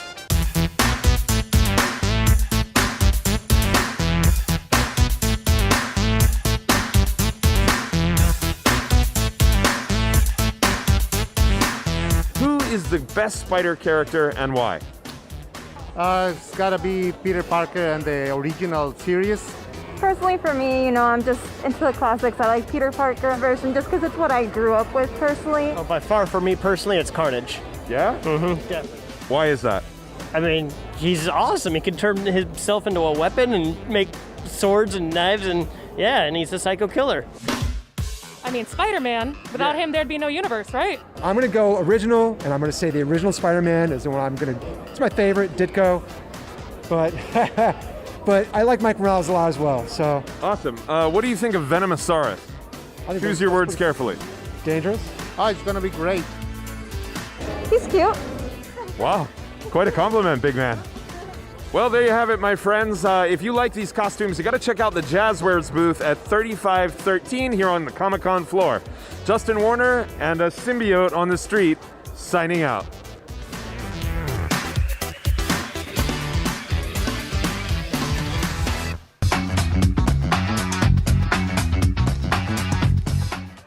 Welcome back to Marvel Live. We're back. I'm Langston. I'm Angelique, and we are here with the Ryan Meinerding. Wow, that's very nice of you to say the. Look, you are the. I feel like when you are the head of visual development of Marvel Studios, there should be a "the" in front of your name. Well, that's very kind. I appreciate that. How's the convention been? Welcome to the Marvel Live Stream Lounge. What's it been like being back at the Marvel booth? I mean, it's amazing. I've missed it so much. Every year would roll around and we'd get to come here, and I didn't realize how. I did realize how fortunate it was, but the fact that it's been gone for a number of years, and I missed it tremendously. So it's amazing to be back. I love it. Amazing, And yeah. you've done so many incredible things throughout your entire career. But what I love to ask is, how did you get your start at Marvel? And, talk to us about why you have such a passion for this work. Oh, right on. Yeah, I mean, I have a passion for it because I grew up with this stuff. I mean, watching Saturday morning cartoons, watching Spider-Man and His Amazing Friends. I love the stuff. Some of the stuff I had back then, I still have. I stole it from my parents' basement. I have a Spider-Man beach towel that I would fight my brother for when we went, when we went to the pool. And all of the licensing art that John Romita Sr. drew, it was on all of the products that I had, that was like my entrance into the characters. Cartoons came next, then comics, then the video games, and onward, right? My path at Marvel, I actually had worked with Jon Favreau previously on a project that he sort of decided to go do Iron Man instead of, and I got the chance to essentially. He asked if I would come work with him on Iron Man, along with a few other really talented artists that I had worked with too. So John brought me in. Got to work on some cool keyframes. He said, figure out what could Tony be doing in the garage when he's building a suit. And I was doing keyframes to help define that sequence and working on Tony and escaping the cave. And so I don't know. I mean, I got to work really closely with John and got to know a lot of the producers of Marvel. And essentially, I guess they enjoyed working with me and asked me to stick around and do some really early stabs at Captain America and Thor. Before those projects were getting going. So.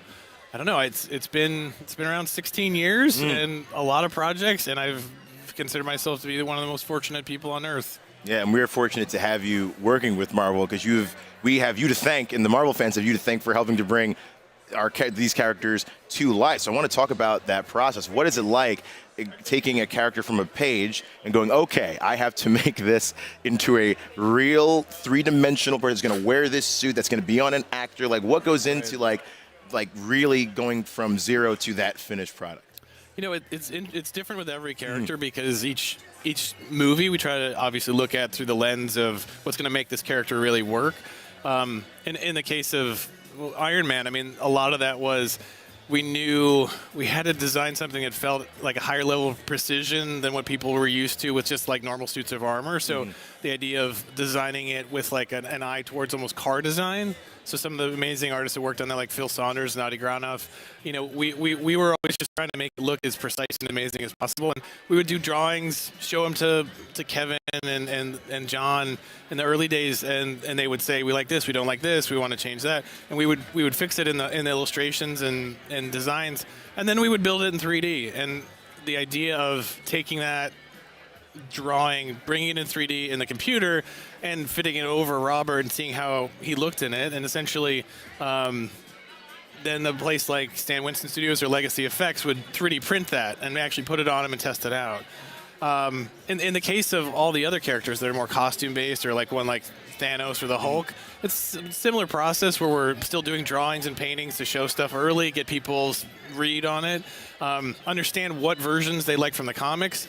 You know, some of these characters have 80 years of history, you know, like the idea of looking at that stuff and saying, you know, this is the version we find amazing. It's a really easy shorthand, gets us started, and then we just draw it and paint it as realistically as possible, try to inject as many ideas as we can, and you know, take the notes and do the work, and hopefully they say that's amazing at the end of the day. Nice. Well, you know, you mentioned this has been 16 years and a lot of projects and a lot of characters.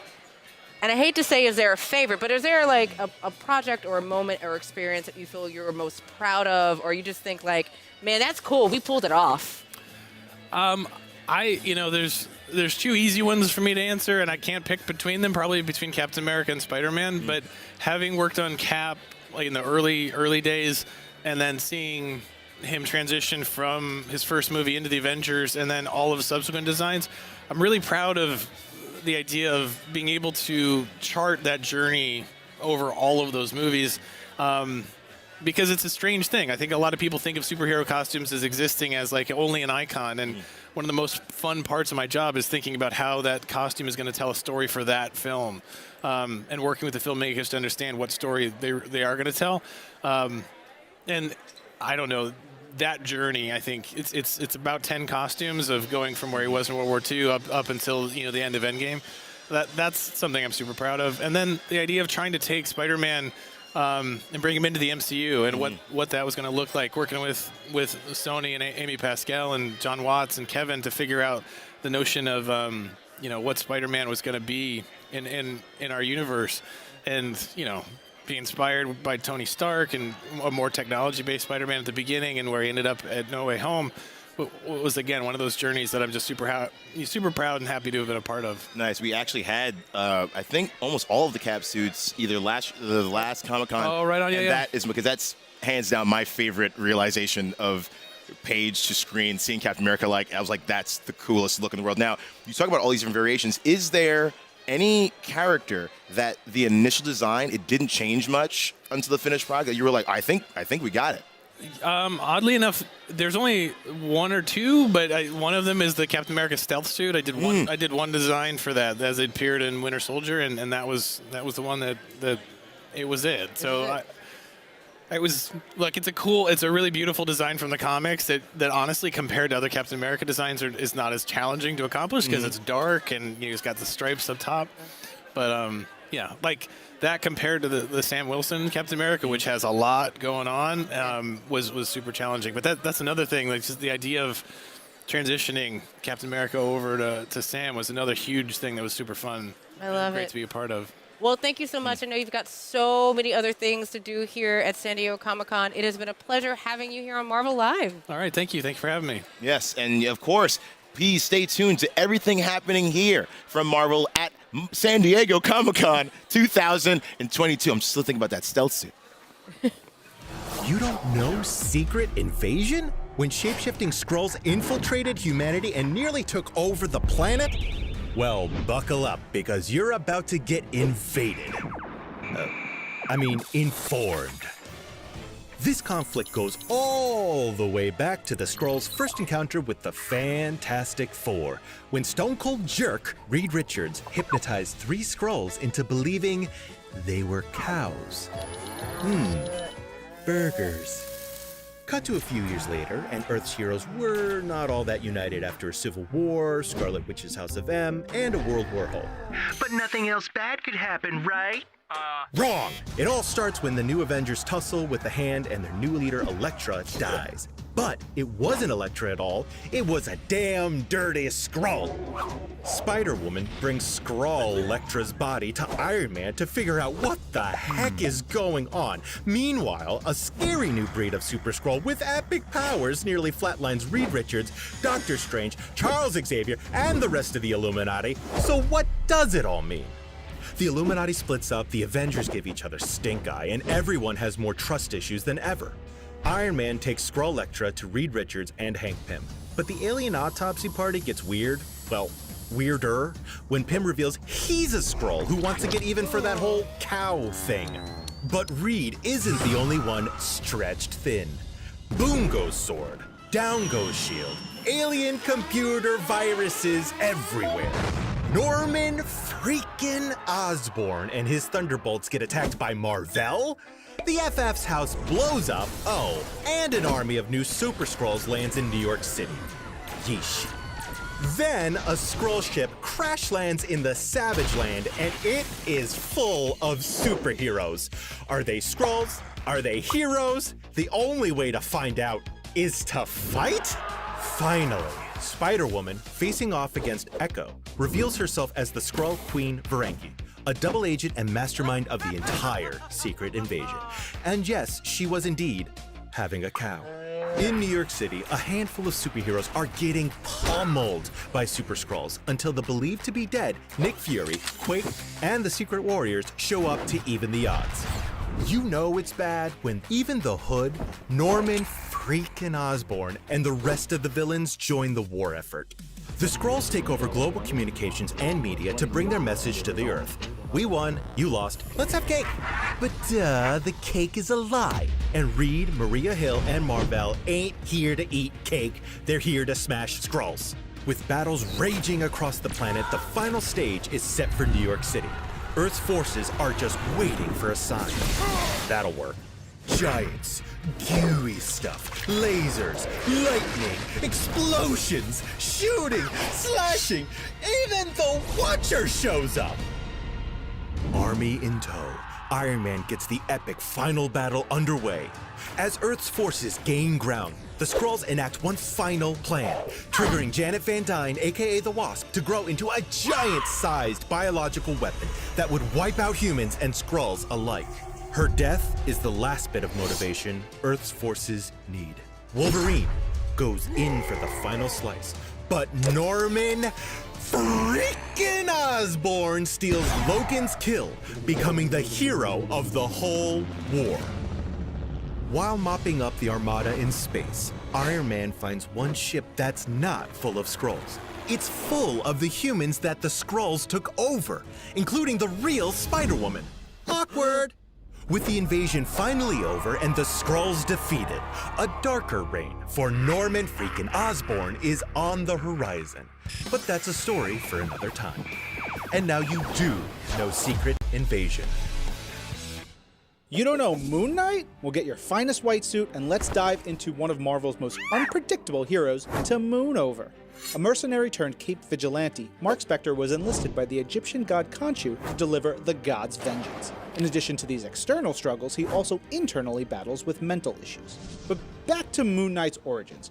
Jewish-born Mark Spector was a mercenary with years of military experience who began running dastardly jobs with the terrifying merc Bushman up in Egypt.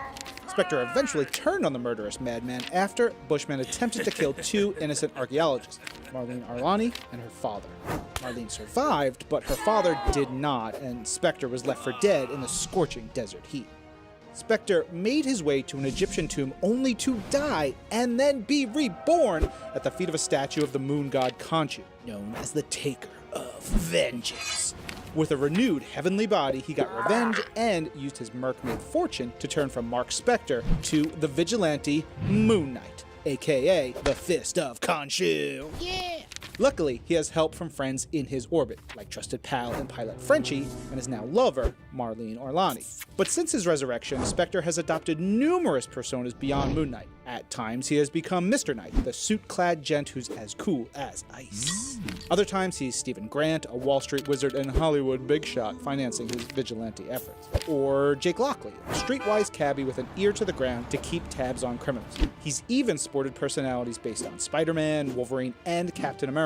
And while he uses these identities to help him in his battles, they've also caused him pain and hardship as they have led to dissociative identity disorder. With any of his many identities, Moon Knight utilizes his years of battle training along with high-tech gadgets and vehicles to, honestly, just beat the living hell out of criminals.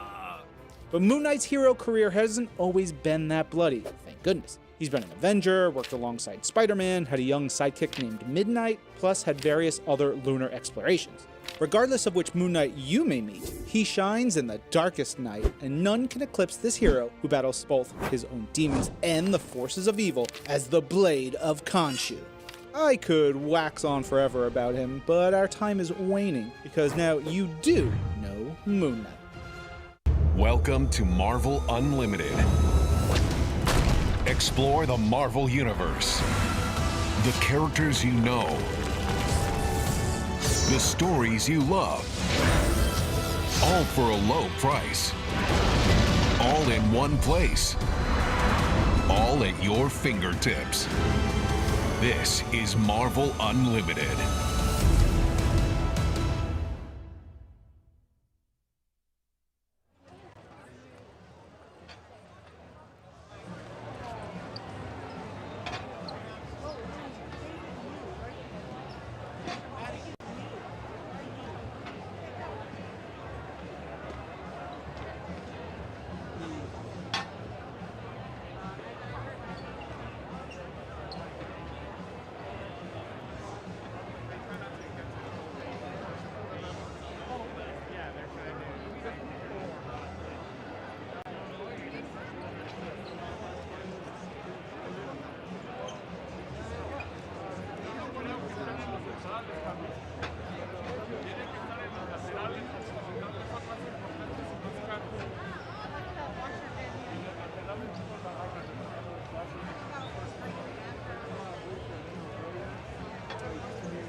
Hey, y'all, welcome back.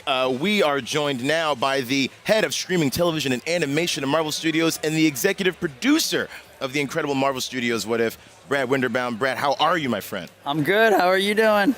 Better now that you're here. How's the convention been for you? How's San Diego treating you? It's so great to be back, you guys. Like, just, you know, not only because it feels like it's part of Marvel, like San Diego Comic-Con is just such a big part of what we do, but also just being able to interact with the fans again, and walk around and speak to real people and have that interaction, whether it's like someone you meet on the floor or the crowd in the room that, you know, cheers for what you do. It's that interactivity is the thing I think we've all been yearning for and have missed. It's so great to be back and to have that again. Love it. And one of the things that I also love is that you have one of the most fun jobs in the entire world, right? You get to help bring these stories to life. You've got your hands on so many things. You know, what does a day in a life look like for you? Because short and version. We only have a couple minutes, so. I mean, a day in the life is like being able to just jump from different fantasy world to different fantasy world and just always stay inspired. And the thing that's so amazing is the level of talent that we're able to work with at Marvel. So you're meeting with these people throughout the day that are just like so smart, so funny, so lively, and just like creative forces, each one of them in their own right. So it really is like, I mean, it's a pleasure, you know, to go to work in the morning. I'll put it that way. Nice. Well, before we talk about what's happening now, I want to take a little step into the past because you actually like spearheaded the Marvel one-shot program that had such amazing expansions of the Marvel Cinematic Universe, Item 47, Agent Carter, All Hail the King. What was that like, you know, really trying to expand on these stories that we have really just seen for the first time on the big screen and being like, nah, we want more, and people want to illuminate more corners of this universe. So talk about that, Yeah. I mean, that's a great question. Thanks so much for bringing that up. That was kind of like, you know, the beginning of my career as a development executive at Marvel in a lot of ways. When I first came into the company in a marketing role, Kevin was like really interested in making shorts. The question was how. Mm-hmm. And we were like, well, can we put it in front of the movies? Or what can we do? And it just turned out that on the home entertainment side, they were like, we will fund these things. We'll do it. So it opened up the door to us, not just to like tell stories from, you know, other parts of the universe, but like weird, obscure corners that you didn't even think you wanted to see, like a couple that finds a Chitauri weapon, or or Captain America's girlfriend. What happened after the war? And these things just blossomed. I think that you can see the seeds of Damage Control and Spider-Man, Homecoming, in Item 47. I think you can, and of course, like Peggy Carter, she's just exploded. She's such a big part of it. She culminates the Infinity Saga with Steve, and the future with Captain Carter is still being written. Speaking of the future, there was a very revealing panel today about the future of Marvel Studios animation, where there are a number of announcements that I think people are very curious to hear about, like I Am Groot, Spider-Man Freshman Year, Marvel Zombies, which I gotta say, personally, all I really wanted to hear is about Marvel Zombies. Oof. That's me. Oof. So can you tell us a little bit about, the announcements that came out and what folks should be looking forward to from Marvel Studios Animation? Yeah, I mean, we look, like I said, it's been a long time since we've been here, and it's our first Marvel Studios animation panel ever. So we wanted to bring a lot of stuff and reveal a lot of stuff to the fans. Comic-Con's always like a bit of a thank you, right? It's like thank you for the time investment and the investment of passion. So you want to be able to normally you don't want to spoil things, except at Comic-Con you do want to spoil things. All of them. You got to spoil it all. And, but we're early days on so many of the shows that we showed a lot of art. We showed a lot of, we showed an animatic for X-Men 97. And X-Men 97, I mean, just being able to hear that theme music, I don't know about you guys, but I'm like, when I hear it, I'm like 11 years old. Oh, it brings Correct. tears to my eyes every time. Yeah, so, I mean, and that's what's so cool about animation, 'cause I think a lot of us grew up, even with the comics, was animation. That was like the first time we got to see really serialized tales of these characters from week to week. So how important is animation to telling these Marvel stories? What is it about animation that really allows us to tell stories in different ways? I mean, it's an infinite canvas. I work not just on the animation side, but also on the live action side. Yeah. On the live action side, there are just making movies, making live action TV shows. It's like there are just natural limitations and walls that come up just budgetarily, and what you're able to do just logistically in like an actual tangible environment. And even when you have like a movie or a show that has a lot of CG or like artificial environments, there's still limitations there. There's a ceiling of how much you can spend. There's a time factor of how long you need to actually bake this stuff and make it look good. Animation's not that way. Animation, it's like, you think of it, it's the same, like animating us having this conversation or animating us on a rocket ship flying through space is the same cost. So you can just literally do whatever you want. Well, speaking of the infinite possibilities, we also got a really big announcement that What If is getting another season. Yep. And we have a season yet to come. Yep. So is there anything that you could, what are you excited for fans to see out of these, not just out of What If, because, I have a personal investment, but, all of the amazing animated projects that are coming from Marvel Studios? Well, the fact that we have What If, going into a third season means that we can go a little bit deeper with these characters, especially the Watcher. It's a multiverse story. It's a serial. They're standalone stories, but there is a serialized aspect to it because you have this narrator who he loves the subjects of these stories. He's the ultimate fanboy. He's watching like we all watch, and he loves these characters like we do. So we can dig in a little deeper into what makes him tick, and in the second season and then into the third season, we kind of get to know his humanity a lot more. Well, I love listen. it, and I cannot wait. I'm so excited. I want to talk to you all day about all this because we love animation. We love seeing these stories be told. Brad, thank you so much. Thank you so much for joining us. I'm just gonna go think about that X-Men theme. And just play that in my ears for like. No, we're oh, just gonna go. Just gonna do a nice trio. We're gonna harmonize. It's gonna be amazing. It gets stuck in your head. Yeah, thank you. It will. Thank you so much for joining us. And you, please stay tuned for more coming here from Marvel Live and the Marvel booth here at San Diego Comic-Con 2022. Yeah. All right. Oh no, Justin Warner here with Amy from Sideshow, and I am so excited to be here. Talk to me about what's going on here with Sideshow and all of the goodness that is around us. Yes, we are so excited to be here at this convention. We've got so many pieces making their convention debut from different collections that we offer for fans. We've got X-Men, Avengers, Asgardians, new Hot Toys pieces as well, but we're going to be focusing on some statues and figures in different scales for all sorts of collections. Now, there's a lot going on here and a lot that I don't think anyone attending the con should miss. But this Psylocke right here has really taken my eye. I'm a big fan. Talk to me about it. So this is one of the newest pieces in our X-Men collection, and it's got a very unique base application. It is a forced perspective of this incredible backdrop of pagodas and the moon to really create the two-dimensionality of a comic book panel in a three-dimensional figure. I just noticed the moon there. I'm seeing the like wispy cloud-like structures, and I think I get what you're talking about. The background is like miniaturized to present a depth that I probably wouldn't be able to have if this was like sitting on a shelf in its actual dimensions. Yes, and there's another great detail. With the moon in the background, the artists want to consider what is the light source of this piece, and so there is theatrical paint lighting where the side that is in the shadow of the moon is slightly darker, so you don't even have to light it in your collection. It is informed in the direction of the paint application. Wow, I just noticed that, and that is bonkers. Yeah, and there's even an exclusive edition that swaps out her Psyblade arm for a hand drawing the katana that is at her belt as well. So I couldn't help but notice this Wolverine. You'd be a fool not to. Man, this thing is just screaming with intensity.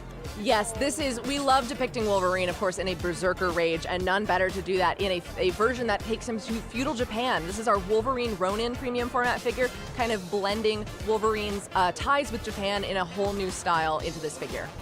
It is just out of control. The detail, the sculpture, the energy.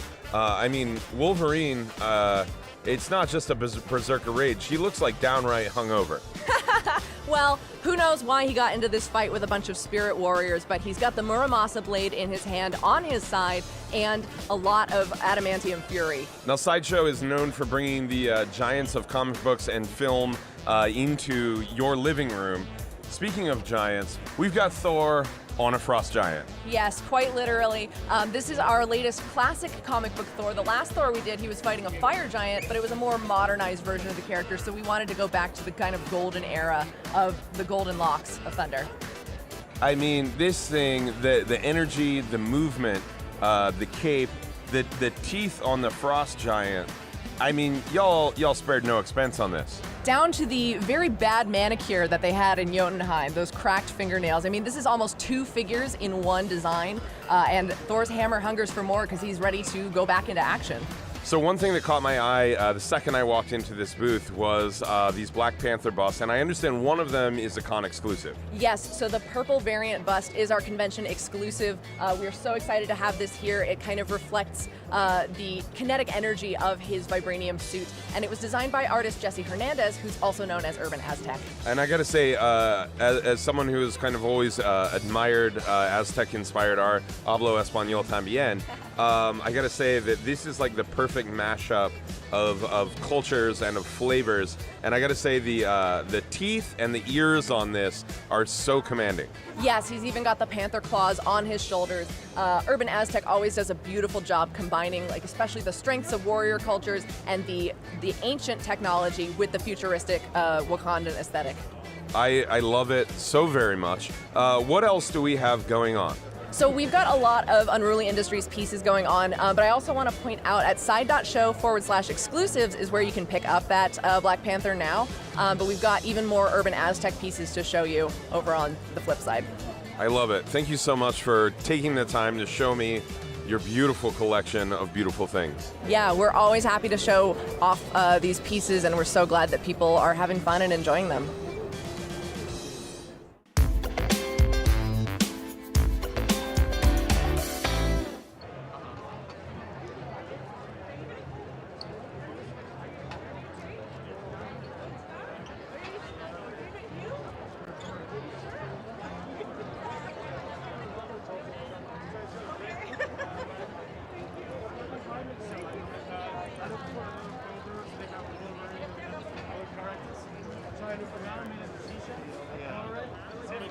website, but also all the incredible cosplay. We can see the Inkbox booths where people are getting their temporary tattoos. Like, there's so much going on here at the Marvel booth. You know, if you're here at Comic-Con, come on down. So today we had a lot of news coming out about Marvel. If you know anything about Moon Girl and Devil Dinosaur, you know that, you know, this 13-year-old super genius, Lunella Lafayette, and her 10-ton T-Rex Devil Dinosaur are going to be premiering in 2023 exclusively on the Disney Channel and Disney Plus. Now, you may have heard about the show, you may have seen some of the premieres, but yesterday was announced the guest cast. And man, when I tell you this guest cast is star-studded, you got Allison Brie, Andy Cohen, Daveed Diggs, Maya Hawke, Jennifer Hudson, Method Man, Kobe Smulders, and Wesley Snipes are all going to be a part of this show. I don't know about you, I'm stoked already about how incredible this show is going to be. A first look clip and artwork have also been released by Away, and if you want to see that, you can check that out on Marvel HQ. Now, you know, one of the things that I love about Comic-Con is that every single day is different. You know, I mentioned a little bit earlier about the East Continental Gems that were released today. We had Damon Jones here from Shark Tank to help announce that, and that was absolutely amazing. Also, the cosplay today has been amazing. I saw an incredible Jane Foster Thor come in. And honestly, it's been just a wonderful moment to have everybody back. Folks have been absolutely incredibly nice. Folks are just happy to be here with their fans. And the kids' cosplay has been on point this year. But besides that, we've had some incredible signings. Pablo Leon came today to talk about Miles Morales Shockwaves. It's, you know, if I tried to find my favorite thing about right now in this day, it would be literally impossible. But I also got to say, you know what? That's a lie. I did have a favorite thing, and that was Jazzware's dino suits.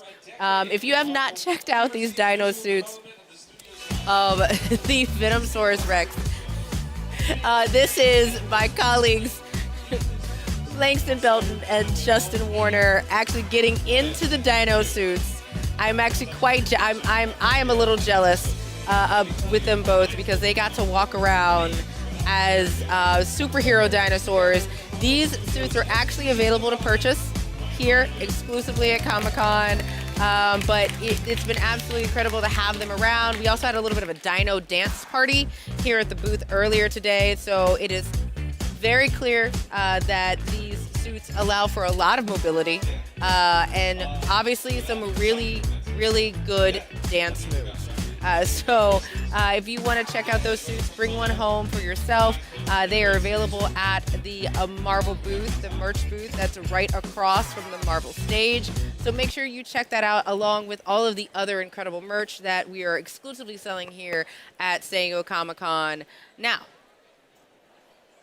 I know you guys are all Marvel experts, so let's test your Marvel knowledge with some Marvel trivia.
Now, if you are at home, or you know what, if you're watching this on your phone, or you're here in San Diego and you're just seeing this, make sure you're following us on social using the hashtag Marvel SDCC. And if you want to get all the recaps of the day, you want to see what happened the day before, make sure you're going to marvel.com/SDCC. And, you know, if you like Facebook, Twitter, Instagram, YouTube, Twitch, TikTok, you can find us at Marvel. And then make sure if you're putting any of your posts up from here around the booth of any cool cosplay, anything that you know and love that's Marvel here at San Diego Comic-Con, again, use that hashtag Marvel SDCC. Now, I am really excited because there's about to be a really cool stage show signing right now with the Ryan Meiterding. Let's go ahead and toss over to there.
Welcome back to Marvel Live here at San Diego Comic-Con 2022.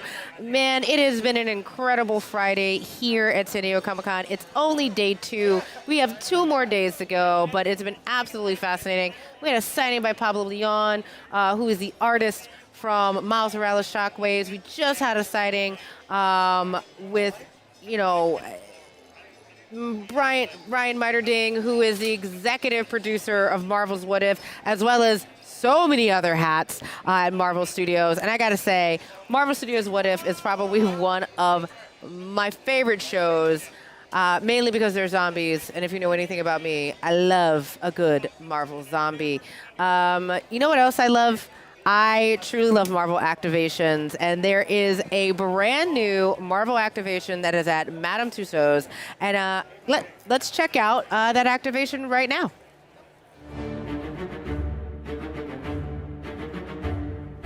The new film is a full 4D movie experience. All your favorite characters. Black Panther, Ant-Man and the Wasp, Captain Marvel, and Rocket and Groot as well. It's really something special when they all come together for a common cause. I think that's what's going to be fun about this film.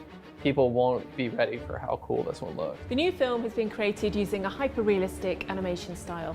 They'll basically be coming off the screen and they'll be in the theater. The Dweller in the Darkness, who's like this giant squid monster thing, and like, oh, he can reach out in the audience and have like a fun tentacle effect. All these ideas around what would make for fun 4D effects. Marvel is pure escapism, diverse characters, and it's epic storytelling. There's something for everyone. I've been working closely with Marvel to make sure all of the details in the film are exactly as you'd expect. Motion capture to get realistic movements of the characters. Finding something that was going to come to life in a whole new way. Full of amazing special effects and an epic battle scene that takes place in a city in which you're watching it. Surprise. In your face. Action-packed. It doesn't really stop once it starts.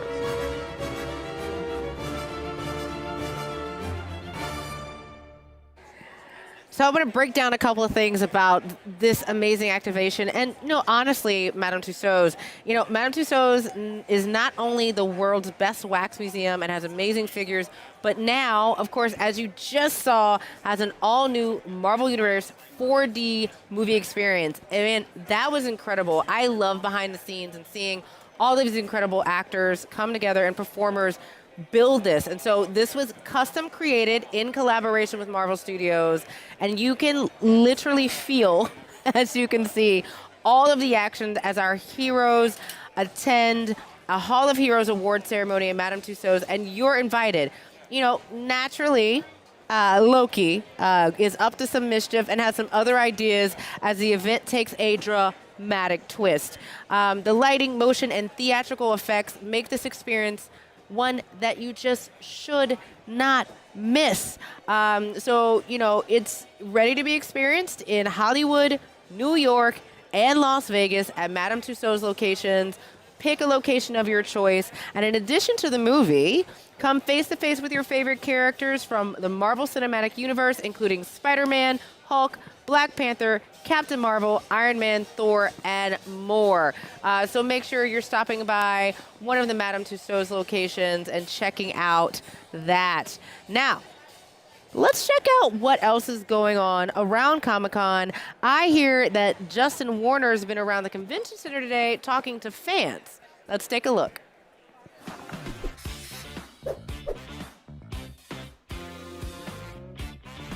Justin Warner here in front of San Diego Comic-Con 2022, and I am posing a question that's nearly as old as time itself. Who is the most powerful Avenger and why? It's time to beat feet, because I'm the Marvel Man on the Street.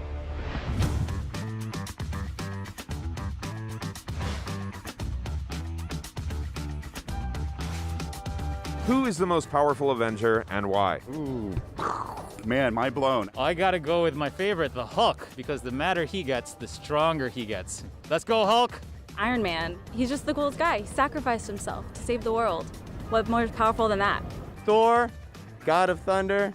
He has the power of the galaxy. He can travel anywhere, and he has that amazing hair that everyone loves. I mean, Scarlet Witch. And I think if you've seen Doctor Strange in the Multiverse of Madness, it's pretty clear why. Doctor Strange. They have to kill him in another universe, because they were intimidated by his power. She-Hulk, because she could crush me. Thor is the most powerful Avenger. 1, he is a demigod, and 2, he is so fine. And 3, the man has the power of belief on his side. You can't go wrong with that. I'm going to say Shang-Chi because, he grew into it. He doesn't have the superpower. He obtained it through his father and sort of learned in that journey that he went on to discover his superpower. Wanda Maximoff as Scarlet Witch. I just saw Multiverse of Madness, and she pretty much bodies everyone in that movie. The most powerful Avenger? Clearly Loki is. Well, there you have it, my friends. After interviewing the masses, we've concluded, with proof, that Hawkeye is the most powerful Avenger. Justin Warner, signing out.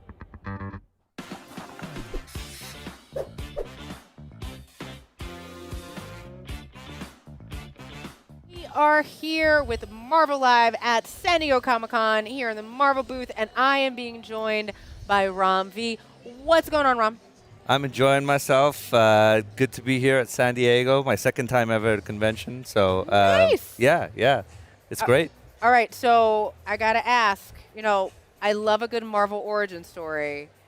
Talk to us a little bit about what you're doing and how you got started with Marvel and, being a creator. Yeah, I mean, in comics in general, I read comics as a kid, but I didn't have access to a lot of Marvel stuff in India. And I moved to the States when I was 20. A friend of mine just dropped graphic novels into my lap, and it really pulled me back in. Yeah. with the Marvel stuff, I got in off of actually reading a lot of Gaiman's work. So, Marvel 1602 and the Eternals, and that was really what brought me in.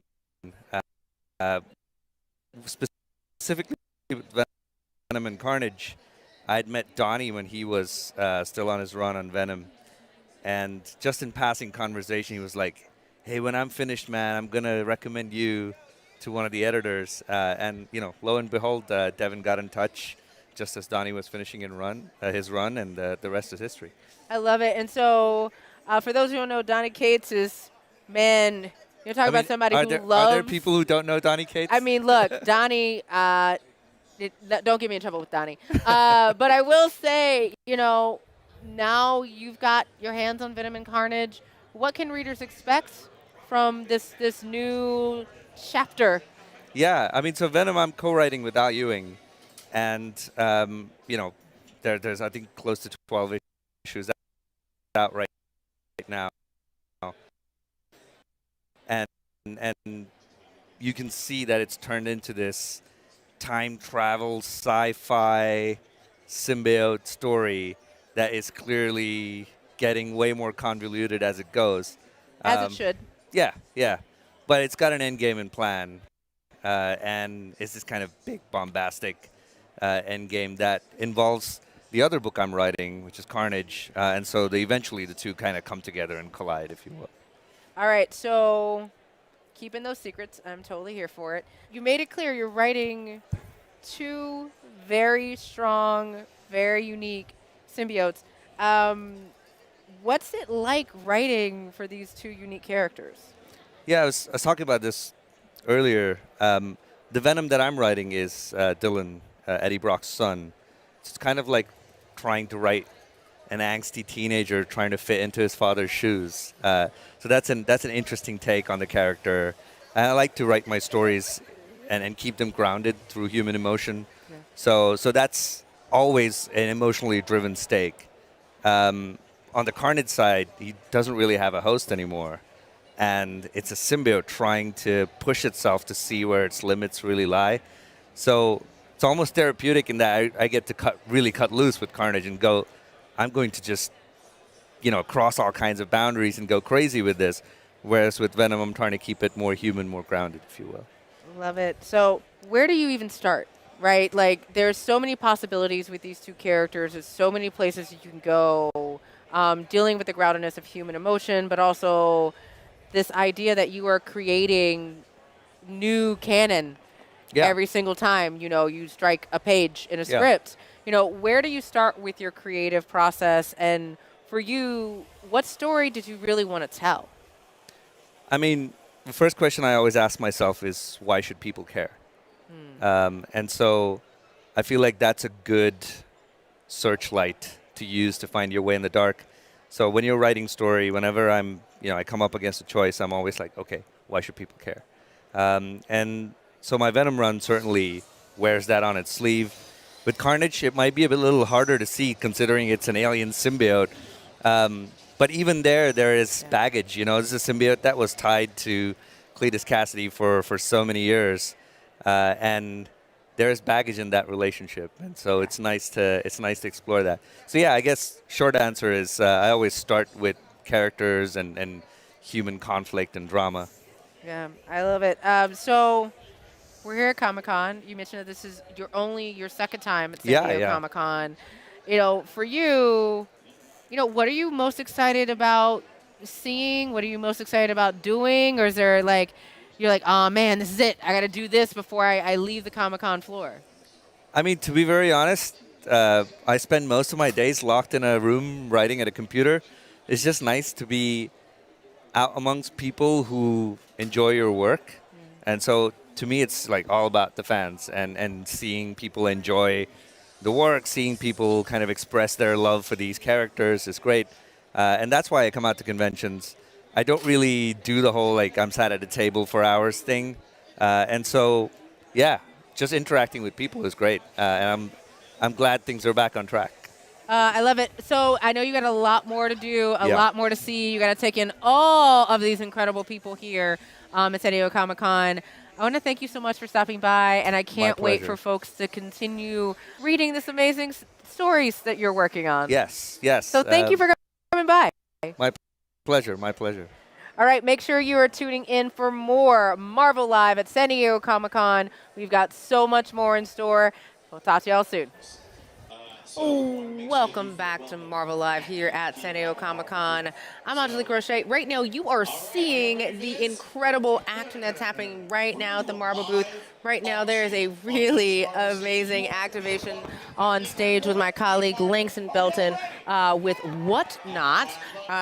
Please make sure you're staying tuned and looking at the schedule, because there's also going to be an amazing auction that's happening with Whatnot this weekend that I am going to be doing.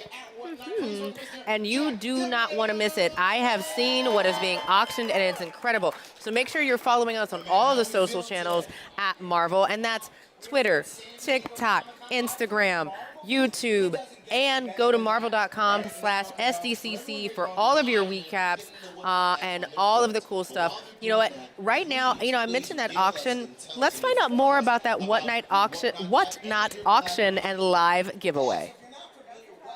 Essentially the same thing you'll see from Facebook Live or Instagram Live. The difference is you've got built-in sales tools. So you've got auctions, you've got giveaways, you've got buy it now. You've got everything you can do on legacy shopping platforms, but via live video. Connect directly with the hosts and creators that you love and you follow. Nice. And I think we know, people in the audience, they know a little bit of something about collecting, right? We're here at Comic-Con. I'm sure everybody here is collecting toys, memorabilia, comics, all the things we love here at Marvel. So now, we're auctioning off something really cool today. I think it's time to show the folks what we're going to be auctioning off. Let's step back here. That's right.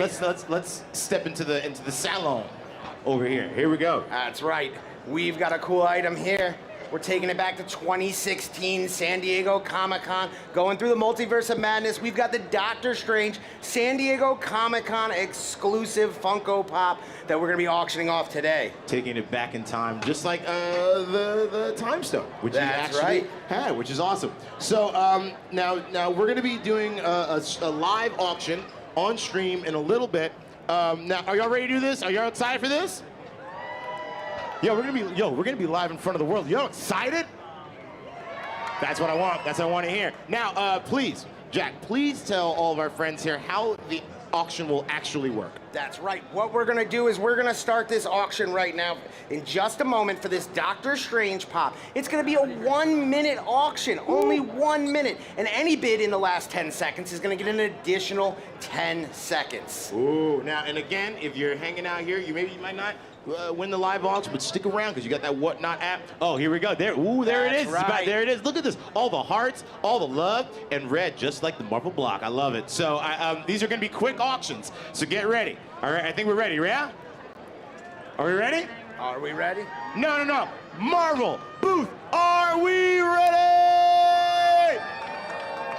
Let's start this bad boy. Right. Here we go. And we are off. Woo!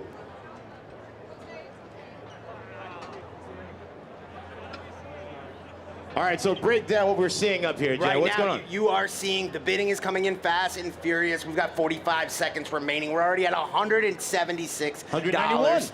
That's right. You can see the chat is going nuts. The fire emojis are coming in, the heart emojis. We've got the chat going crazy, but you can see right there who the leading bidder is. Again, any bid in that last 10 seconds is going to add an additional 10 seconds to the timer. We're going to be able to avoid sniping, and whoever wants it the most is going to take it home. Who wants it? Who wants this amazing Funko Pop? You're taking a trip back in time with this Funko Pop. Yo, let's make some noise. Make some noise for the stream. Get it going. Let's go. Yeah! Okay, here we go. The auction. Oh, we're up to 211. Holy smokes. All right. 5 seconds we got remaining. 5 seconds. Give me a 5, 4. Oh, we got a bid. No, we got another 10 seconds. I'm sorry. False alarm. 10 more seconds. That's right. 10 more. This is exciting. Oh! Back to 10, everybody. Welcome back to elementary school. That's We're just right. going to be counting down from 10 for the next 48 hours. Let's do it. Let's go. 5, 4, 3. Did we go back up? Did we go back up? Did we go back up? Oh! Hey, everyone. We have, if you look under your seat, it's a sleeping bag because we're going to be hanging out here for a minute. All right, 3, 2, 1. I love it. All right, 6, 5. I don't want you to keep counting down because I feel like there's going to be more bits. Oh, so this is the fun thing. So tell us, does this usually happen? Yes. What, yeah. This is exactly what you're going to see on a typical auction. Unless you turn, there is a sudden death mode you can turn on that will go straight on the timer and will not have this happen. Buyers, though, love that additional 10 seconds. Gives them time to kind of contemplate and think about their bid. The great thing is, everybody here, there's commerce going on, everybody's having a good time, but we're bringing the Comic-Con home to the people. So people that are on this app, there we go! We have a winner. That's right. We have one. We did it. Oh my goodness. Payment went through. We got a completed transaction just like that. A live auction. Yo, Whatnot is that was incredible. My heart is racing. It literally is, because every 10 seconds that gets added, it kind of makes the live stream a little more exciting. It increases builds that deadline. that tension. Yeah, it moves the finish line a little bit further ahead, and you got to sprint through the finish. All my track people out there know about sprinting through the finish. So everyone, that was awesome. Everyone, give a round of applause for Jack DeMayo, y'all. Thank you. And y'all, make some noise for Whatnot, y'all. Come on. What an amazing installation. So everyone, be sure to download Whatnot to your phone. It is the largest live stream shopping platform in the United States, and y'all are all just a part of it. So thank you so much for joining us. Swing back by the Marvel booth this Sunday, 1:45, for a big Whatnot giveaway. But until then, if anyone can show me, I'm going to actually ask Jack to join me. If anyone can show me and show us that they have the Whatnot app on your phone, we're going to give away some stuff, and we love giveaways. So you know what, Jack? I'm going to let you pick some of the cool folks out there. We got some people out here. Let's go. Yeah. So here. All right, we got right Mikey, there you are up so front. sweet. Thank you so much for hanging out. Verified buyer. Listen. I like hearing that. We got some. Who we got? Adidas hat I right see there. you got. I see you got How about it. the yellow And I hat see right you got it there? right here. We got another lanyard. We're gonna try it. We got tons of stuff. Oh no, it went that just like the auction. It was only a minute long, but please come back to the Marvel booth this Sunday at 1:45, and come back at the Marvel booth all the time. We're always having tons of giveaways, and be sure to visit our friends at Whatnot. For Jack, I'm Langston, and this is Marvel, your universe.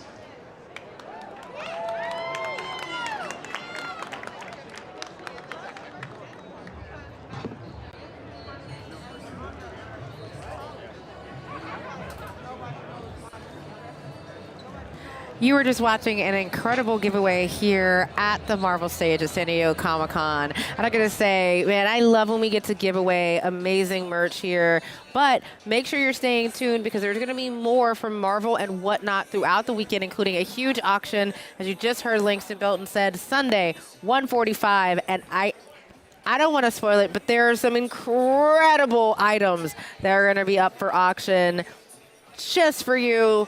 And we also got, speaking of incredible stuff, there are some incredible things that are exclusive to San Diego Comic-Con, including the lovely shirt I have on, but also I've got a couple of other things to show off that we have for merch right here exclusively at the Marvel booth, right across the Marvel stage. As you can see, we have this Moon Knight shirt, looking very menacing, very much channeling his Khonshu right now, as well as, and this has got to be one of my favorites, I don't know if you were excited to see the Illuminati in the recent Marvel Studios Doctor Strange in the Multiverse of Madness, but here's our favorite secret society of superheroes, the Illuminati. Boom, boom, boom. And then, speaking of Doctor Strange and the Multiverse of Madness, this lovely Doctor Strange t-shirt. Boom, boom. You know what? And it's got, the thing I love about the merch of the merch booth is there's something for everyone. So, as you know, Marvel Studios Hawkeye came out. We've got both our favorite Hawkeyes here. And, of course, Pizza Dog, celebrating Christmas together from Marvel Studios Hawkeye. And one of my personal favorites, America Chavez, the superhero of all superheroes who can punch stars in the multiverse, America Chavez. And all these shirts are being sold right now exclusively at the Marvel booth here at San Diego Comic-Con. So make sure you're not just checking out the dope live stuff, but you are also heading over right across from the Marvel stage. Now, it has been an incredible day here at San Diego Comic-Con. We have had some amazing signings. We've had some interviews. There's some incredible panels that happened today. We had a chance to sit down and talk to some of the executives over at Marvel to talk about What If, to talk about I Am Groot. So excited about that. We got a chance to talk about X-Men 97. Look, I still have the theme song in my head, and there's so much more to come here at the Marvel booth at San Diego Comic-Con, so you don't want to miss out on any of it. So make sure you are following all of our social channels, follow that hashtag, use that hashtag Marvel SDCC, and make sure you check out today's recap. That is going to be at marvel.com/SDCC, but you can also check out clips on Facebook, Twitter, YouTube, Instagram, Twitch, TikTok, because tomorrow's Saturday, and if you know anything about Saturday at Comic-Con, it is one of the biggest days. So you know what? Let's take a look at what happened. I keep teasing it. Let's take a look at what's happening tomorrow.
p.m. Eastern.